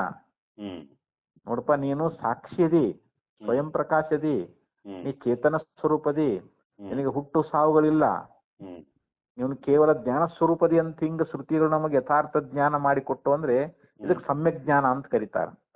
ಈ ಸಮ್ಯಕ್ ಜ್ಞಾನದಿಂದ ನಮಗೆ ಮಿಥ್ಯಾಜ್ಞಾನ ಹೊರಟು ಹೊಕ್ಕದ ಅಂತ. ಇದನ್ನ ಬಿಟ್ಟು ಬೇರೆ ಯಾವುದರಿಂದಲೂ ಕೂಡ ಅದು ನಿವೃತ್ತಿ ಆಗುದಿಲ್ಲ ಅಂತಾರ. ಮಿಥ್ಯಾಜ್ಞಾನ ನಿವೃತ್ತಿ ಆಗಬೇಕು ಅಂತಂದ್ರೆ ಇಲ್ಲಿ ಸಮ್ಯಕ್ ಜ್ಞಾನವೇ ಬೇಕು. ಕತ್ತಲೆ ಹೋಗ್ಬೇಕು ಅಂದ್ರೆ ಬೆಳಕೇ ಬೇಕು ಹೊರತು ನಾವು ಬೇರೆ ಯಾವ ಸಾಧನದಿಂದಲೂ ಕತ್ತಲೆಯನ್ನು ಕಳೆಯಕ್ ಆಗಂಗಿಲ್ಲ. ದೀಪ ಹಚ್ಚಿದ್ರೆ ಕತ್ತಲೆ ಹೋಗ್ತದೆ. ಅದನ್ನ ಬಿಟ್ಟು ನಾವು ಜಪ ಮಾಡ್ಕೊಂಡ್ ತಪಸ್ ಮಾಡ್ಕೊತ ಕೂತ ಕತ್ತಲೆ ಹೋಗ್ತದನ್ರಿ? ಅದು ಹೋಗಂಗಿಲ್ಲ. ಕತ್ತಲೆ ಹೋಗ್ಬೇಕಾದ್ರೆ ಹೆಂಗ ಬೆಳಕು ಬೇಕೋ ಹಾಗೆ ಇಲ್ಲಿ ಮಿಥ್ಯಾಜ್ಞಾನ ಆಗ್ಯದ. ಮಿಥ್ಯಾಜ್ಞಾನ ಅಂದ್ರೆ ಏನು, ಈ ದೇಹ ನಾನಂತ ತಿಳ್ಕೊಂಡಿದ್ದು, ಮನಸ್ಸು ಬುದ್ಧಿ ಚಿತ್ತು ಅಹಂಕಾರ ಇವು ನಾನಂತ ತಿಳ್ಕೊಂಡಿದ್ದೆ, ಇದೇ ಮಿಥ್ಯಾಜ್ಞಾನ. ನಾನು ಜೀವ, ನಾನು ಸಂಸಾರಿ, ನಾನು ಬದ್ಧ ಅಂತ ತಿಳ್ಕೊಂಡಾನಲ್ಲ, ಈ ಮಿಥ್ಯಾಜ್ಞಾನ ಹೋಗ್ಬೇಕು ಅಂತಂದ್ರೆ ಜೀವ ಅಂದ್ರೆ ನಾನು ಬ್ರಹ್ಮ ಅಂತ ತಿಳ್ಕೊಬೇಕವ. ನಾನು ಪರಬ್ರಹ್ಮ ಸ್ವರೂಪ, ನಾನು ದೇಹ ಇಂದ್ರಿಯ ಅಂತಃಕರಣಾದಿಗಳು ನಾನಲ್ಲ ಅನ್ನುವಂತ ಯಥಾರ್ಥ ಜ್ಞಾನ ಇವನಿಗೆ ಆಯ್ತು ಅಂತಂದ್ರೆ ಅವಾಗ ಮಿಥ್ಯಾಜ್ಞಾನ ತಾನಾಗಿ ಹೊರಟು ಹೋಗ್ತದಂತ. ಇತ್ಯತಃ ಯಾವತ್ ಬ್ರಹ್ಮಾತ್ಮತಾ ನವಬೋಧ ತಾವದಯಂ ಬುದ್ಧಿ ಉಪಾಧಿ ಸಂಬಂಧ ನ ಶಾಮ್ಯತಿ. ಅದಕ್ಕ ಹೇಳ್ತಾ ಇದ್ದಾರೆ ಯಾವತ್ ಅಂತಂದ್ರೆ ಎಲ್ಲಿ ಪರ್ಯಂತರವಾಗಿ ಅಂತ. ಎಲ್ಲಿವರೆಗೆ ಇವನಿಗೆ ಇಲ್ಲೇನು ಅವನೇನು ತಿಳ್ಕೊಳನಲ್ರಿ, ಈ ಬುದ್ಧಿ ಉಪಾಧಿ ಸಂಬಂಧ ಅನ್ನುವಂತಹದ್ದು ಏನದಲ್ರಿ, ಇದು ಈ ಬ್ರಹ್ಮಾತ್ಮ ಭಾವನ್ನ ಅವ ತಿಳ್ಕೊಳ್ಬೇಕು ಅಂತ. ಎಲ್ಲಿವರೆಗೆ ಆ ಬ್ರಹ್ಮಾತ್ಮತ್ವ ಭಾವನ ತಿಳಿದುಕೊಳ್ಳದೆ ಇರ್ತಾ ಇದ್ದಾನೋ ಅಲ್ಲಿವರೆಗೆ ಈ ಬುದ್ಧಿ ಉಪಾಧಿ ಸಂಬಂಧ ಅನ್ನುವಂತಹದ್ದು ಇದು ನಾಶ ಆಗುವುದಿಲ್ಲ ಅಂತಾರ ಅವರು. ಈ ಬುದ್ಧಿ ಉಪಾಧಿ ಸಂಬಂಧ ಆಗೈತಲ್ಲ ಜೀವನಿಗೂ ಮತ್ತು ಬುದ್ಧಿಗೂ ಏನು ಉಪಾಧಿ, ಬುದ್ಧಿ ಉಪಾಧಿ ಆಗೈತೆ ಜೀವನಿಗೆ. ಉಪಾಧಿ ಅಂತಂದ್ರೆ ಏನು, ಉಪ ಸಮೀಪೆ ಸ್ಥಿತ್ವ ಸ್ವೀಯಾನ್ ಧರ್ಮಾನ್ ಅನ್ಯತ್ರ ಆದದಾತಿ ಸ ಉಪಾಧಿ ಅಂತ ಕರೀತಾರ. ಉಪ ಸಮೀಪೆ ಸ್ಥಿತ್ವ ಹ್ಮ್ ಅಂದ್ರೆ ಇದು ಜೀವನ ಸಮೀಪದೊಳಗ ಅದ ಯಾವ್ದ್ರಿ ಬುದ್ಧಿ ಅನ್ನುವಂತಹದ್ದು. ಹ್ಮ್ ಇಲ್ಲಿ ಆತ್ಮ ಅಂತ ತಿಳ್ಕೊಡ್ರಿ, ಆತ್ಮನ ಸಮೀಪದೊಳಗ ಬುದ್ಧಿ ಅನ್ನುವಂತಹದ್ದು ಅದ. ಹ್ಮ್ ಸಮೀಪೆ ಸ್ಥಿತ್ವ ಹ್ಮ್ ಸ್ವೀಯಾನ್ ಧರ್ಮಾನ್ ಅನ್ಯತ್ರ ಆದದಾತಿ. ತನ್ನ ಧರ್ಮಗಳು ಅಂದ್ರೆ ಬುದ್ಧಿಯ ಧರ್ಮಗಳು. ಹ್ಮ್ ಬುದ್ಧಿಯ ಧರ್ಮಗಳು ಏನು? ಕರ್ತೃತ್ವ ಭೋಕ್ತೃತ್ವಾದಿಗಳಾಗಲಿ ಹ್ಮ್ ಇವೇನದಾವಲ್ರಿ ಬುದ್ಧಿ ಧರ್ಮಗಳು. ಹ್ಮ್ ಹ್ಮ್ ಸಂಕಲ್ಪ ವಿಕಲ್ಪಗಳು ಮನಸ್ಸಿನ ಧರ್ಮಗಳು. ಹ್ಮ್ ಆ ಅರಿವು ಮರವುಗಳು ಬುದ್ಧಿಯ ಧರ್ಮಗಳು. ಹ್ಮ್ ಇವೇನು ಅಂತಃಕರಣ ಧರ್ಮಗಳದಾವಲ್ರಿ, ಹೌದು. ಇವು ಅನ್ಯತ್ರ ಆದದಾತಿ ಅಂದ್ರೆ ಇವು ಆತ್ಮನಲ್ಲಿ ತೋರ್ತಾ ಇದ್ದಾವ. ಇವು ಹ್ಮ್ ಬುದ್ಧಿಯ ಧರ್ಮಗಳು ಆತ್ಮನಲ್ಲಿ ಹ್ಮ್ ತೋರುವುದರಿಂದ ಹ್ಮ್ ಅಂದ್ರೆ ಇಲ್ಲಿ ಉಪಾಧಿ ತನ್ನ ಧರ್ಮಗಳನ್ನ ಆತ್ಮನಿಗೆ ಕೊಟ್ಟೈತಿವಾಗಿಲ್ಲಿ. ಹ್ಮ್ ಹೀಗಾಗಿ ಆತ್ಮ ಏನಂತ ಇದ್ದಾನ, ಅವನು ಅಕರ್ತೃ ಅಭೋಕ್ತೃ ಆಗಿದ್ರು ಕೂಡ ನಾನು ಕರ್ತ ಭೋಕ್ತ ಅಂತ ಇದ್ದಾನ. ಹ್ಮ್ ನಾನು ಕರ್ತ ನಾನು ಭೋಕ್ತ ಅನ್ನೋದು ಹ್ಮ್ ಅದು ಬುದ್ಧಿಯ ಧರ್ಮಗಳು. ಹ್ಮ್ ಆದರೆ ಆ ಉಪಾಧಿ ಧರ್ಮಗಳ ತನ್ನಲ್ಲಿ ಆರೋಪ ಮಾಡಿಕೊಂಡು ನಾ ಕರ್ತ ನಾ ಭೋಕ್ತ ಅಂತ ಹೇಳ್ತಾ ಇದ್ದಾನಲ್ಲ, ಹ್ಮ್ ಇದು ಎಲ್ಲಿವರೆಗೆ ಇರ್ತದಪ್ಪ ಅಂತಂದ್ರೆ ಹ್ಮ್ ಬ್ರಹ್ಮಾತ್ಮತ್ವ, ಬ್ರಹ್ಮ ಆತ್ಮ ಒಂದೇ ಅಂತ ಈ ತಿಳುವಳಿಕೆ ಆಗೋ ತನಕ ಇದು ಇರುವುದೇ. ಇದು ಹ್ಮ್ ಯಾವಾಗ ಇದು ಆಯ್ತು ಅಂದ್ರೆ ಹೊರಟು ಹೋಗ್ಬಿಡ್ತೈತಿ. ಇವಾಗ ಹೌದು. ಜೀವ ಬ್ರಹ್ಮರ ಏಕತ್ವ ಜ್ಞಾನ ಯಾವಾಗ ಉಂಟಾಯಿತು ಅಂತಂದ್ರೆ ಹ್ಮ್ ಅವಾಗ ಈ ಭಾವ ಉಳಿತದೇನು ಅಂತಂದ್ರೆ ಉಳಿಯಂಗಿಲ್ಲ ಅಂತ. ಹ್ಮ್ ಇದು ಮಿಥ್ಯಾಜ್ಞಾನ ಹೊರಟು ಹೋಗ್ಬಿಡ್ತದ ಅಂತ ಹೇಳ್ತಾ ಇದ್ದಾರೆ. ಹ್ಮ್ ಅದಕ್ಕೆ ಇಲ್ಲಿ ಬುದ್ಧಿ ಉಪಾಧಿ ಸಂಬಂಧ ಅನ್ನುವಂತಹದ್ದು ಹ್ಮ್ ಬ್ರಹ್ಮಾತ್ಮತ್ವ ಜ್ಞಾನ ಅನ್ನುವಂತಹದ್ದು ಆಗೂ ಪರ್ಯಂತರವಾಗಿ ಇದು ಇರ್ತದ. ಹ್ಮ್ ಯಾವಾಗ ಆಯಿತು ಅಂತಂದ್ರೆ ಹ್ಮ್ ಅವಾಗ ಬುದ್ಧಿ ಉಪಾಧಿಯ ಸಂಬಂಧ ಆತ್ಮನೊಂದಿಗೆ ಅದು ಕಳಿಸಿ ಹೋಗ್ಬಿಡ್ತದಂತ, ಅದು ಬಿಟ್ಟು ಹೋಗ್ಬಿಡ್ತದ ಅಂತ ಹೇಳ್ತಾ ಇದ್ದಾರೆ. ಹ್ಮ್ ಯಾಕಂದ್ರೆ ಒಂದು ಶ್ರುತಿ ಪ್ರಮಾಣ ಅನ್ನುವಂಥದ್ದನ್ನು ಕೂಡ ಅವರು ಕೊಡ್ತಾ ಇದ್ದಾರ. ಹ್ಮ್ ವೇದಾಹಮೇತಂ ಪುರುಷಂ ಮಹಾಂತಂ ಆದಿತ್ಯವರ್ಣಂ ತಮಸಃ ಪರಸ್ತಾತ್ ತಮೇ ವಿದಿತ್ವತಿ ಮೃತ್ಯುಮೇತಿ ನಾಣ್ಯ ಪಂಥೇನಾಯ ವಿದ್ಯತೆ. ಹ್ಮ್ ವೇದಾಹಮೇತಂ ಪುರುಷಂ ಮಹಾಂತಂ ಹ್ಮ್ ಅಂದ್ರೆ ಇಲ್ಲಿ ಮಹಾಂತನು ಆದಿತ್ಯವರ್ಣ. ಹ್ಮ್ ಆದಿತ್ಯ ಅಂದ್ರೆ ಇಲ್ಲಿ ಸೂರ್ಯ ಅಂತ. ಹ್ಮ್ ಆ ಆದಿತ್ಯವರ್ಣನಾಗಿರ್ತಕ್ಕಂಥ ಹ್ಮ್ ಮತ್ತು ಕತ್ತಲೆ ಆಚೆಯಲ್ಲಿರ್ತಕ್ಕಂಥ ಆ ಮಹಾಪುರುಷ ಏನದನಲ್ಲ, ಹ್ಮ್ ಅವನನ್ನ ನಾನು ತಿಳ್ಕೊಂಡಿದ್ದೀನಿ. ಹ್ಮ್ ಯಾಕಂದ್ರೆ ಅವನನ್ನ ಅರ್ಥಕೊಂಡ್ರನೆ ಹ್ಮ್ ಇಲ್ಲಿ ಮೃತ್ಯುವನ್ನ ದಾಟ್ತಾ ಇದ್ದಾನ ಅಂತ. ಹೌದು. ಜನ್ಮರ್ಣ ರೂಪವಾಗಿರ್ತಕ್ಕಂಥ ಮೃತ್ಯುವನ್ನ ದಾಟಬೇಕಾಗಿತ್ತು ಅಂತಂದ್ರೆ ಹ್ಮ್ ಅಲ್ಲಿ ಸೂರ್ಯ ಅಲ್ಲಿ ಪ್ರಕಾಶ ರೂಪನಾಗಿದ್ದಾನೆ ಅಂತವನು. ಹ್ಮ್ ಅತ್ಯಂತ ಅಧಿಕವಾಗಿರ್ತಕ್ಕಂಥ ಪ್ರಕಾಶ ರೂಪವಾಗಿರುವಂತ ಹ್ಮ್ ಯಾವ ಸೂರ್ಯ ಅದಾನಲ್ಲ ಹೌದು. ಅವನು ಕತ್ತಲೆ ಆಚೆ ಅದಾನಂತ. ಹ್ಮ್ ಅದನ್ನೇ ಹಿರಣ್ಮಯೇನ ಪಾತ್ರೇಣ ಸತ್ಯಶಾಪೀತ ಮುಖಂ ಹ್ಮ್ ತತ್ವಂ ಪುಷನ್ ಅಪಾವೃಣು ಹ್ಮ್ ಸತ್ಯ ಧರ್ಮ ದೃಷ್ಟೈ ಅಂತೇಳಿ ಹ್ಮ್ ಈಶಾವಾಸ್ಯೋಪನಿಷತ್ತಲ್ಲಿ ಒಂದು ಮಂತ್ರ ಇದೆ ನೋಡ್ರಿ. ಹೌದು. ಬಂಗಾರದ ಹಿರಣ್ಮಯೇನ ಪಾತ್ರೇನ, ಹ್ಮ್ ಬಂಗಾರದ ಪಾತ್ರೆಯಲ್ಲಿ ಇಟ್ಟಿರ್ತಕ್ಕಂಥವನು ಯಾರು? ಹ್ಮ್ ಆ ಸತ್ಯವಾಗಿರ್ತಕ್ಕಂಥ ವಸ್ತು ಅಂತ. ಹ್ಮ್ ಅದರ ಮುಖ ಮುಚ್ಚಲ್ಪಟ್ಟದ.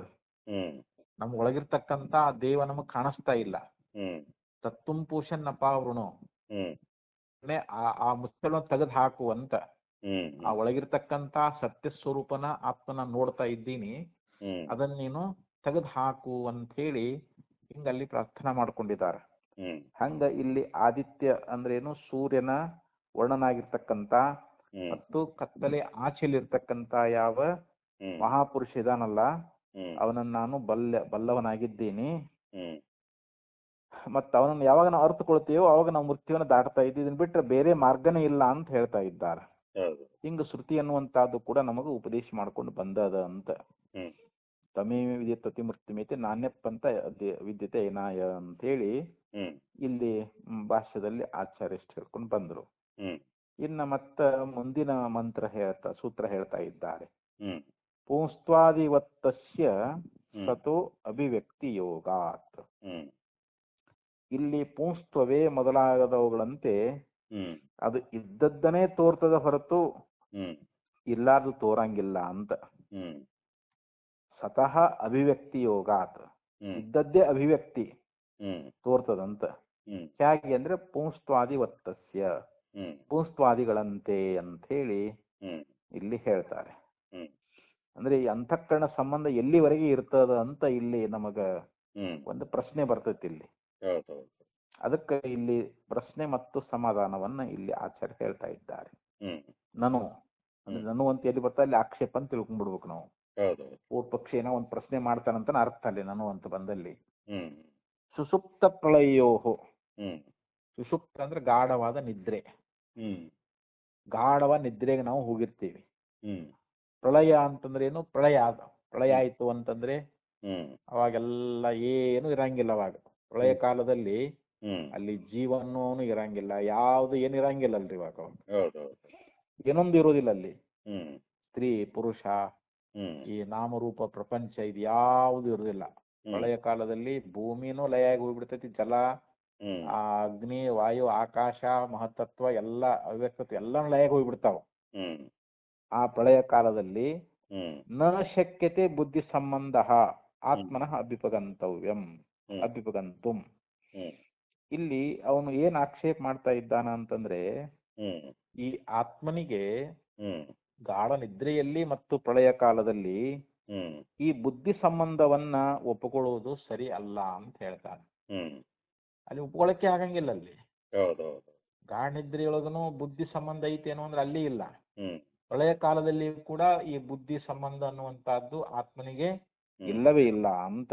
ಹ್ಮ್ ಯಾಕೆ ಅಂತಂದ್ರೆ ಅಲ್ಲಿ ಶ್ರುತಿ ಪ್ರಮಾಣ ಕೊಡ್ತಾನ ಅವನು. ಹ್ಮ್ ಸತಾ ಸೌಮ್ಯ ತದಾ ಸಂಪನ್ನೋ ಭವತಿ ಸಮಪಿತೋ ಭವತಿ ಇತಿ ವಚನಾತ್. ಹ್ಮ್ ಇಲ್ಲಿ ಶ್ರುತಿಯೊಳಗೆ ಏನ್ ಹೇಳ್ಕೊಂಡು ಬಂದಿದ್ದಾರೆ ಅಂತಂದ್ರೆ, ಹ್ಮ್ ಹೇ ಸೌಮ್ಯನೇ, ಹ್ಮ್ ಆಗ ಅಂತಂದ್ರೆ ಏನು? ಸುಪ್ತ ಅವಸ್ಥೆಯೊಳಗ ಅಂತ ಗಾಢ ನಿದ್ರೆಯೊಳಗ ಹ್ಮ್ ಅವನು ಸತ್ತಿನೊಡನೆ ಸೇರಿ ಹೋಗ್ಬಿಡ್ತಾನಂತ ಆ ಜೀವ. ಹ್ಮ್ ಅಲ್ಲಿ ಸದ್ರೂಪವಾಗಿರ್ತಕ್ಕಂಥ ಯಾವ ಬ್ರಹ್ಮದಲ್ಲ, ಬ್ರಹ್ಮದಲ್ಲಿ ಹೋಗಿ ಲಯ ಆಗಿಬಿಡ್ತಾನಂತ ಅವನು ಗಾಢ ನಿದ್ರೆಯೊಳಗ. ಹ್ಮ್ ಮತ್ತ ಅವಾಗ ಏನು ಅರಿಯುದಿಲ್ಲಲ್ರಿ. ಹ್ಮ್ ಕರೆಕ್ಟ್. ನಾ ಸ್ತ್ರೀ, ನಾ ಪುರುಷ, ನಾ ರೋಗಿ, ನಾ ಬಡವ, ನಾ ಶ್ರೀಮಂತ ಏನಿಲ್ಲಲ್ಲ ಅವಾಗ್ರಿ. ಹ್ಮ್ ಕರೆಕ್ಟ್. ಯಾಕಂದ್ರೆ ಆ ಸತ್ತಿನೊಳಗ ಅವನು ಹೋಗಿ ಸೇರ್ಕೊಂಡ್ಬಿಡ್ತಾನಂತ. ಹ್ಮ್ ಸತ್ತೊಂದು ಯಾವ್ದು? ಬ್ರಹ್ಮ. ಹ್ಮ್ ಬ್ರಹ್ಮದಲ್ಲಿ ಅವನು ಗಾಢ ನಿದ್ರೆಯೊಳಗೆ ಹೋಗಿ ಸೇರ್ಕೊಂಡ್ಬಿಡ್ತಾ ಇದ್ದಾನ. ಹ್ಮ್ ಆಮೇಲೆ ಸಮಪಿತೋ ಭವತಿ ಹ್ಮ್ ಅಂದ್ರೆ ತನ್ನಲ್ಲೇ ತಾನು ಲಯಾಗಿ ಹೋಗ್ಬಿಡ್ತಾನಂತ. ಹ್ಮ್ ಹಿಂಗ ಶ್ರುತಿ ವಚನ ಅನ್ನುವಂತಹದ್ದು ಅದ ಅಂತ ಹೇಳ್ತಾ ಇದ್ದಾರೆ. ಹ್ಮ್ ಸಮಪಿತೋ ಭವತಿ ಇತಿ ವಚನಾತ್, ಹಿಂಗ ಶ್ರುತಿ ಇರೋದ್ರಿಂದ ಹ್ಮ್ ಕೃಷ್ಣ ವಿಕಾರ ಪ್ರಳಯ ಅಭ್ಯುಪಗಮಾಚ. ಹ್ಮ್ ಕೃಷ್ಣ ಅಂದ್ರೆ ಸಂಪೂರ್ಣ ಅಂತ, ಹ್ಮ್ ವಿಕಾರ ಅಂದ್ರೆ ಕಾರ್ಯ. ಹ್ಮ್ ಇಲ್ಲಿ ಸಂಪೂರ್ಣವಾಗಿರ್ತಕ್ಕಂಥ ಕಾರ್ಯದ ಲಯ ಅನ್ನುವಂತಹದ್ದು ಆಗ್ತದಂತ ಹೇಳ್ತಾ ಇದ್ದಾರೆ. ಹ್ಮ್ ಅಂದ್ರೆ ಇಲ್ಲಿ ಪ್ರಳಯ ಕಾಲದೊಳಗ ಹ್ಮ್ ಅಲ್ಲಿ ಕಾರ್ಯ ಅನ್ನುವಂಥದ್ದು ಅಲ್ಲಿ ಏನು ಉಳಿಯಂಗಿಲ್ಲ. ಎಲ್ಲಾ ಕಾರ್ಯ ಅನ್ನುವಂಥದ್ದು ಸಂಪೂರ್ಣ ಪ್ರಳಯಕ್ಕೆ ಹೋಗ್ಬಿಡ್ತೈತೆ ಅಂತ. ಹೌದು. ಎಲ್ಲಾ ಕಾರ್ಯಗಳು ಕೂಡ ಹ್ಮ್ ಆಗ ಪ್ರಳಯದಲ್ಲಿ ಹೋಗ್ಬಿಡ್ತಾ ಇದ್ದಾವಂತ ಹಿಂಗ್ ನೀವು ಒಪ್ಕೊಂಡಿರಂತ ಹೇಳ್ತಾ ಇದ್ದಾನ. ಹ್ಮ್ ಮತ್ ಹಿಂಗ್ ಇರ್ತಾ ಇರ್ಬೇಕಾದ್ರೆ ಈ ಆತ್ಮ ತತ್ ಕಥಂ ಯಾವದಾತ್ಮ ಭವಿತ್ವಂ ಬುದ್ಧಿ ಸಂಬಂಧಸ್ಯ ಇತಿ. ಹ್ಮ್ ಅಂದ್ರೆ ಈ ಬುದ್ಧಿಯ ಸಂಬಂಧ ಅನ್ನುವಂತಹದ್ದು ಆತ್ಮನವರೆಗೆ ಹ್ಮ್ ಇದು ಯಾವಾಗಲೂ ಇರ್ತದಂತ ಹೇಳ್ತಾ ಇದ್ದೀರಲ್ಲ, ಇದು ಇದು ಹೆಂಗ ಸ್ವಂತೈತಿ ಅಂತ ಅವನ ಪ್ರಶ್ನೆ ಇಲ್ಲಿ. ಹ್ಮ್ ಹ್ಮ್ ಯಾವದಾತ್ಮ ಭಾವಿತ್ವಂ ಬುದ್ಧಿ ಸಂಬಂಧಸ್ಯ, ಹ್ಮ್ ಆತ್ಮನಿಗೆ ಬುದ್ಧಿಯ ಸಂಬಂಧ ಅನ್ನುವಂತಹದ್ದು ಹ್ಮ್ ಯಾವದಾತ್ಮ ಭಾವಿ ಹ್ಮ್ ಅಂದ್ರೆ ಯಾವತ್ ಪರ್ಯಂತರವಾಗಿ ಹ್ಮ್ ಅಂದ್ರೆ ಏನು? ಆ ಬುದ್ಧಿ ಆತ್ಮನ ಸಂಬಂಧ ಅನ್ನುವಂತಹದ್ದು ಹ್ಮ್ ಇದು ಪೂರ್ವದಲ್ಲಿ ಹೇಳಿದ್ರಲ್ರಿ, ಹೌದು. ಯಥಾರ್ಥ ಜ್ಞಾನ ಆಗೋ ತನಕ ಹ್ಮ್ ಬುದ್ಧಿಗೂ ಆತ್ಮನಿಗೂ ಸಂಬಂಧ ಇರ್ತದಂತ ನೀವು ಹೇಳಿದ್ರಲ್ಲ, ಇದು ಹೇಗೆ ಅಂತ ಕೇಳ್ತಾನ ಅವನು. ಹ್ಮ್ ಗಾಢ ನಿದ್ರೆಯೊಳಗೆ ಇರಂಗಿಲ್ಲ, ಹ್ಮ್ ಪ್ರಳಯ ಕಾಲದಲ್ಲಿ ಇರಂಗಿಲ್ಲ, ಹ್ಮ್ ಮತ್ತ ಇದು ಆತ್ಮಜ್ಞಾನ ಆಗೋ ತನಕ ಇದು ಬುದ್ಧಿಗೂ ಆತ್ಮನಿಗೂ ಇದು ಸಂಬಂಧ ಹೀಗೆ ಇರ್ತದಂತ ಹೇಳ್ತಾ ಇದ್ರಲ್ಲ, ಇದು ಹೇಗೆ ಅಂತ ಹ್ಮ್ ಇದು ಅವನ ಪ್ರಶ್ನೆ ಇದು. ಹೌದೌದು. ಅತ್ರ ಉಚ್ಯತೆ.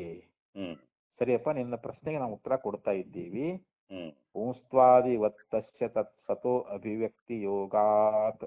ಹ್ಮ್ ಈಗ ಆ ಸೂತ್ರದ ಅಭಿಪ್ರಾಯವನ್ನ ಇಲ್ಲಿ ಆಚಾರ್ಯರು ವ್ಯಕ್ತಪಡಿಸ್ತಾ ಇದ್ದಾರೆ. ಹ್ಮ್ ಯಥಾ ಲೋಕೆ ಹ್ಮ್ ಪುಂಸ್ತ್ವಾದೀನಿ ಬೀಜಾತ್ಮನ ವಿದ್ಯಮಾನಾನ್ನೇವ ಬಾಲ್ಯಾದಿಷು ಅನುಪಲಭ್ಯಮಾನಾನಿ ಹ್ಮ್ ಅವಿದ್ಯಮಾನವತ್ ಹ್ಮ್ ಅಭಿಪ್ರೇಯಮಾನಾನಿ ಯೌವನಾದಿಷು ಆವಿರ್ಭವಂತಿ. ಹ್ಮ್ ಈಗ ಇಲ್ಲಿ ಹೆಂಗ ಲೋಕದೊಳಗ ಅಂದ್ರೆ ಒಂದು ಅನುಭವ ಆಗಿರ್ತಕ್ಕಂಥ ಮಾತನ್ನ ಹೇಳ್ತಾ ಇದ್ದಾರೆ. ಹ್ಮ್ ಈಗ ಒಬ್ಬ ಪುರುಷನಲ್ಲಿರ್ತಕ್ಕಂಥ ಒಂದು ಪುರುಷತ್ವ ಅನ್ನುವಂತಹದ್ದು ಹ್ಮ್ ಅವನು ಬಾಲ್ಯದಲ್ಲಿರುವಾಗ ಅದು ನಮಗೆ ತೋರಂಗಿಲ್ಲ. ಅದು ಹೌದು. ಅನುಪಲಭ್ಯಮಾನಾನಿ ಬಾಲ್ಯಾದಿಸು. ಹ್ಮ್ ಅಂದ್ರೆ ಬಾಲ್ಯದಲ್ಲಿ ಆ ಪುರುಷತ್ವಾದಿಗಳು ನಮಗ ಕಾಣದೇ ಇರುವುದರಿಂದ ಹ್ಮ್ ಅವಿದ್ಯಮಾನವತ್ ನಮಗ್ ಇಲ್ಲ ಅಂತ ಅನಿಸ್ಬಿಡ್ತಲ್ಲಿ. ಬಾಲ್ಯದಲ್ಲಿ ಹ್ಮ್ ಹ್ಮ್ ಆ ಬಾಲಕನಾಗಿರ್ತಕ್ಕಂಥವನಿಗೆ ಪುರುಷತ್ವ ಅನ್ನುವಂತಹದ್ದು ಹ್ಮ್ ನಮಗ ಅವು ಬೀಜ ರೂಪದಿಂದ ಅದಾವು.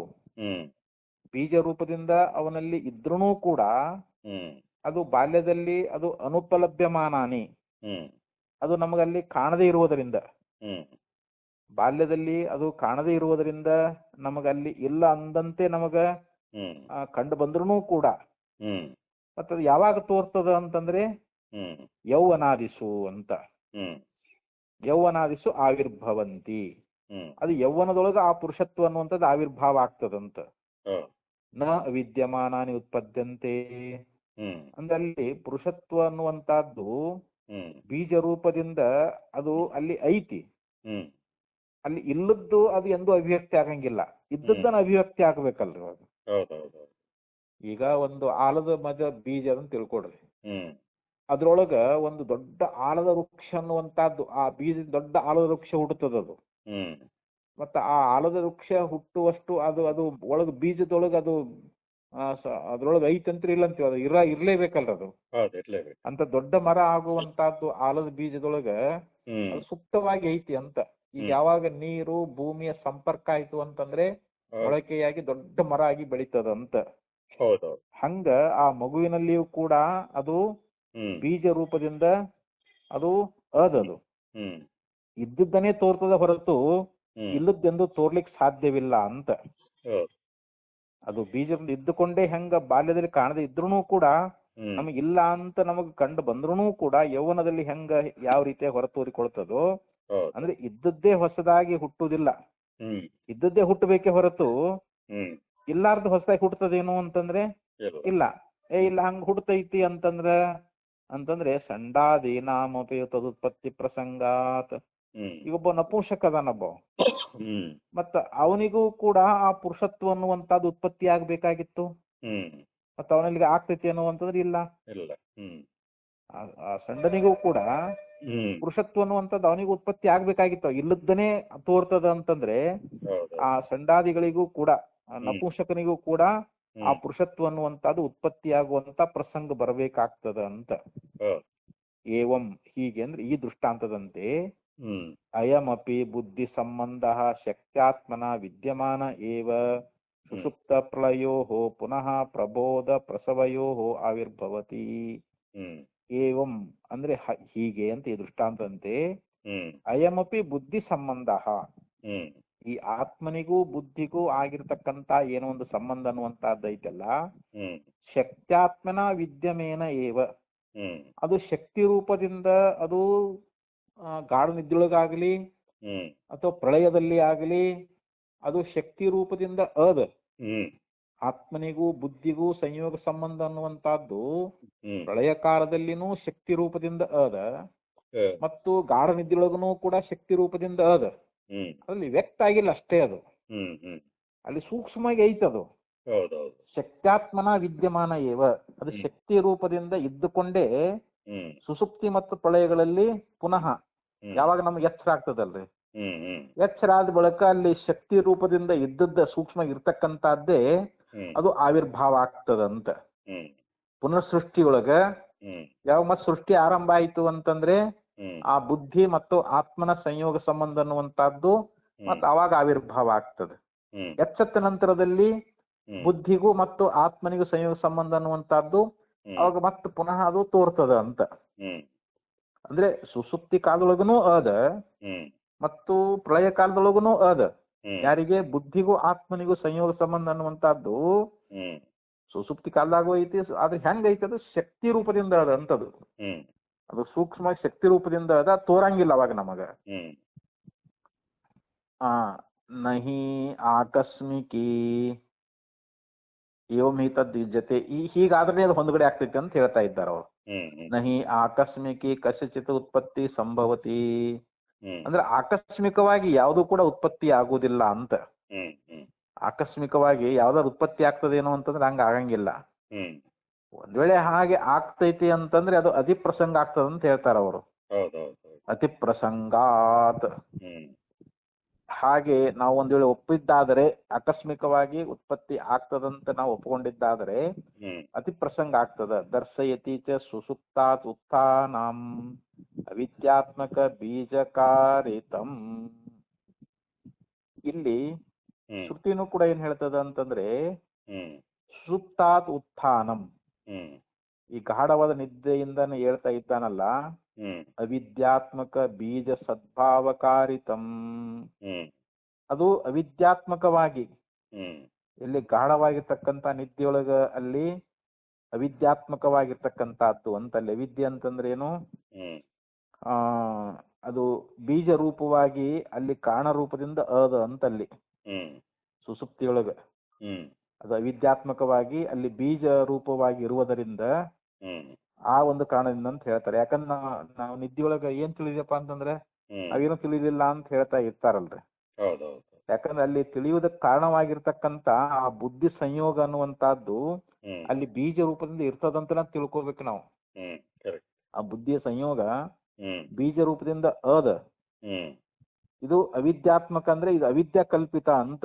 ಹ್ಮ್ ಈ ಬುದ್ಧಿ ಸಂಯೋಗ ಅನ್ನುವಂತಹದ್ದು ಇದು ಮಿಥ್ಯಾಜ್ಞಾನ ಪುರಸ್ಸರವಾಗಿದೆ ಅಂತ ಹೇಳ್ತಾರ ಅವರು. ಹ್ಮ್ ಇದು ಅವಿದ್ಯಾತ್ಮಕವಾಗಿರ್ತಕ್ಕಂತಹದ್ದು ಅಂತ ಹ್ಮ್ ಹೇಳಿ ಈ ಪ್ರಕಾರವಾಗಿ ಇದನ್ನ ಹಿಂದೂ ಕೂಡ ಹೇಳ್ಕೊಂಡು ಬಂದಿದ್ದಾರೆ ಇದನ್ರಿ.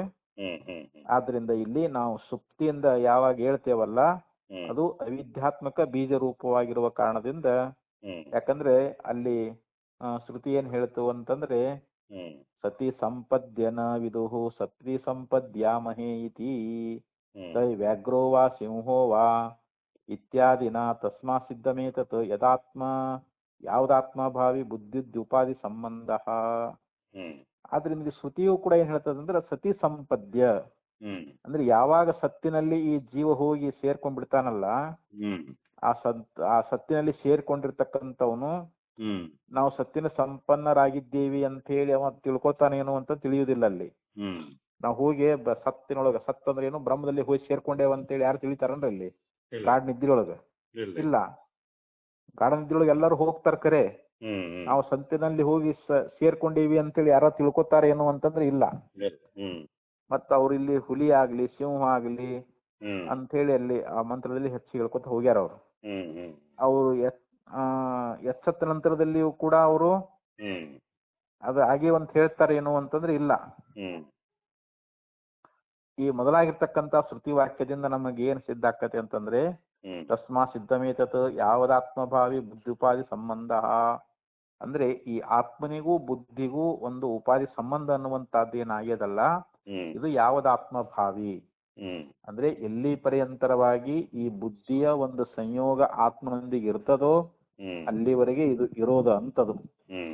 ಯಾವಾಗ ಯಥಾರ್ಥ ಜ್ಞಾನ ಆಯ್ತು, ಬ್ರಹ್ಮಜ್ಞಾನ ಮಾಡಿಕೊಂಡ ಅಂತಂದ್ರೆ ಇದು ಉಪಾಧಿ ಅನ್ನುವಂತಹದ್ದು ಆತ್ಮನಿಗೂ ಮತ್ತು ಈ ಬುದ್ಧಿಗೂ ಉಪಾಧಿಯನ ಸಂಬಂಧ ಅನ್ನುವಂತಹದ್ದು ಏನದಲ್ಲ, ಇದು ಅವಿದ್ಯಾ ಕಲ್ಪಿತವಾಗಿರ್ತಕ್ಕಂಥದ್ದು, ಅವಿದ್ಯೆಯಿಂದ ಇದು ತೋರ್ತಕ್ಕಂಥದ್ದು ಅಂತ ನಮಗೆ ಯಥಾರ್ಥ ಜ್ಞಾನ ಆಯ್ತು ಅಂತಂದ್ರೆ ಅವಾಗ ನಮಗೆ ಯಥಾರ್ಥ ಜ್ಞಾನ ಆದಾಗ ಅಲ್ಲಿ ಜೀವ ಬ್ರಹ್ಮನೇ ಆಗಿಬಿಡ್ತಾನಂತ. ಬ್ರಹ್ಮವಿದ್ ಬ್ರಹ್ಮವೇ ಭವತಿ, ಬ್ರಹ್ಮನ ಅರ್ಥ ಅಂದ್ರೆ ಬ್ರಹ್ಮವೇ ಆಗಿಬಿಡ್ತಾನ. ಅವಾಗ ನನಗ ಬುದ್ಧಿ ಸಂಬಂಧ ಇಲ್ಲ ಅಂತ ತಿಳ್ಕೊಂಡ್ಬಿಡ್ತಾನ. ಬುದ್ಧಿನೇ ಬೇರೆ ನಾನೇ ಬೇರೆ, ಬುದ್ಧಿ ಜಡವಾಗಿರ್ತಕ್ಕಂಥದ್ದ, ಅದು ಬುದ್ಧಿ ಅನ್ನುವಂತಹದ್ದು ಅದು ದೃಶ್ಯ ರೂಪ, ಅದು ಅನಾತ್ಮ ಅಂತ ಹೇಳಿ ಆ ಬುದ್ಧಿಗೆ ವಿಲಕ್ಷಣವಾಗಿರ್ತಕ್ಕಂಥ ಯಥಾರ್ಥ ಜ್ಞಾನದ ಅನುಭವ ಆಯ್ತು ಅಂತಂದ್ರೆ ಅವಾಗ ಅವನು ಬ್ರಹ್ಮರೂಪನೇ ಆಗ್ತಾನ ಅಂತ. ಅದಕ್ಕೆ ಇಲ್ಲಿ ಏನು ಒಟ್ಟು ಏನು ಸಿದ್ಧ ಆದಂಗ ಆಯ್ತು ಅಂತಂದ್ರೆ ಯಾವದಾತ್ಮಭಾವಿ ಬುದ್ಧಿ ಉಪಾಧಿ ಸಂಬಂಧ ಇದಿಷ್ಟು ಸಿದ್ಧ ಆದಂಗ ಆಯ್ತು. ಬುದ್ಧಿಯ ಉಪಾಧಿ ಸಂಬಂಧ ಅನ್ನುವಂತಹದ್ದು ಯಾವದಾತ್ಮಭಾವಿ ಅಂತೇಳಿ ಇಷ್ಟು ಹೇಳ್ಕೊಂಡು ಬಂದು ಇನ್ನ ಮುಂದ ನಿತ್ಯ ಉಪಲಬ್ಧಿ ಅನುಪಲಬ್ಧಿ ಪ್ರಸಂಗೋ ಅನ್ಯತರ ನಿಯಮೋ ವಾನ್ಯಥಾ ಅಂತೇಳಿ ಮುಂದಿನ ಸೂತ್ರದಲ್ಲಿ ಹೇಳೋರದಾರ. ಇಲ್ಲಿ ಅಂತಃಕರಣ ಅನ್ನುವಂತ ಉಪಾಧಿ ನಾವು ಒಪ್ಪಬೇಕು ಅಂತ ಹೇಳಿ ಹೇಳ್ತಾರೆ. ಇದನ್ನ ಮತ್ತೆ ನಾಳೆ ನೋಡುವಂತ.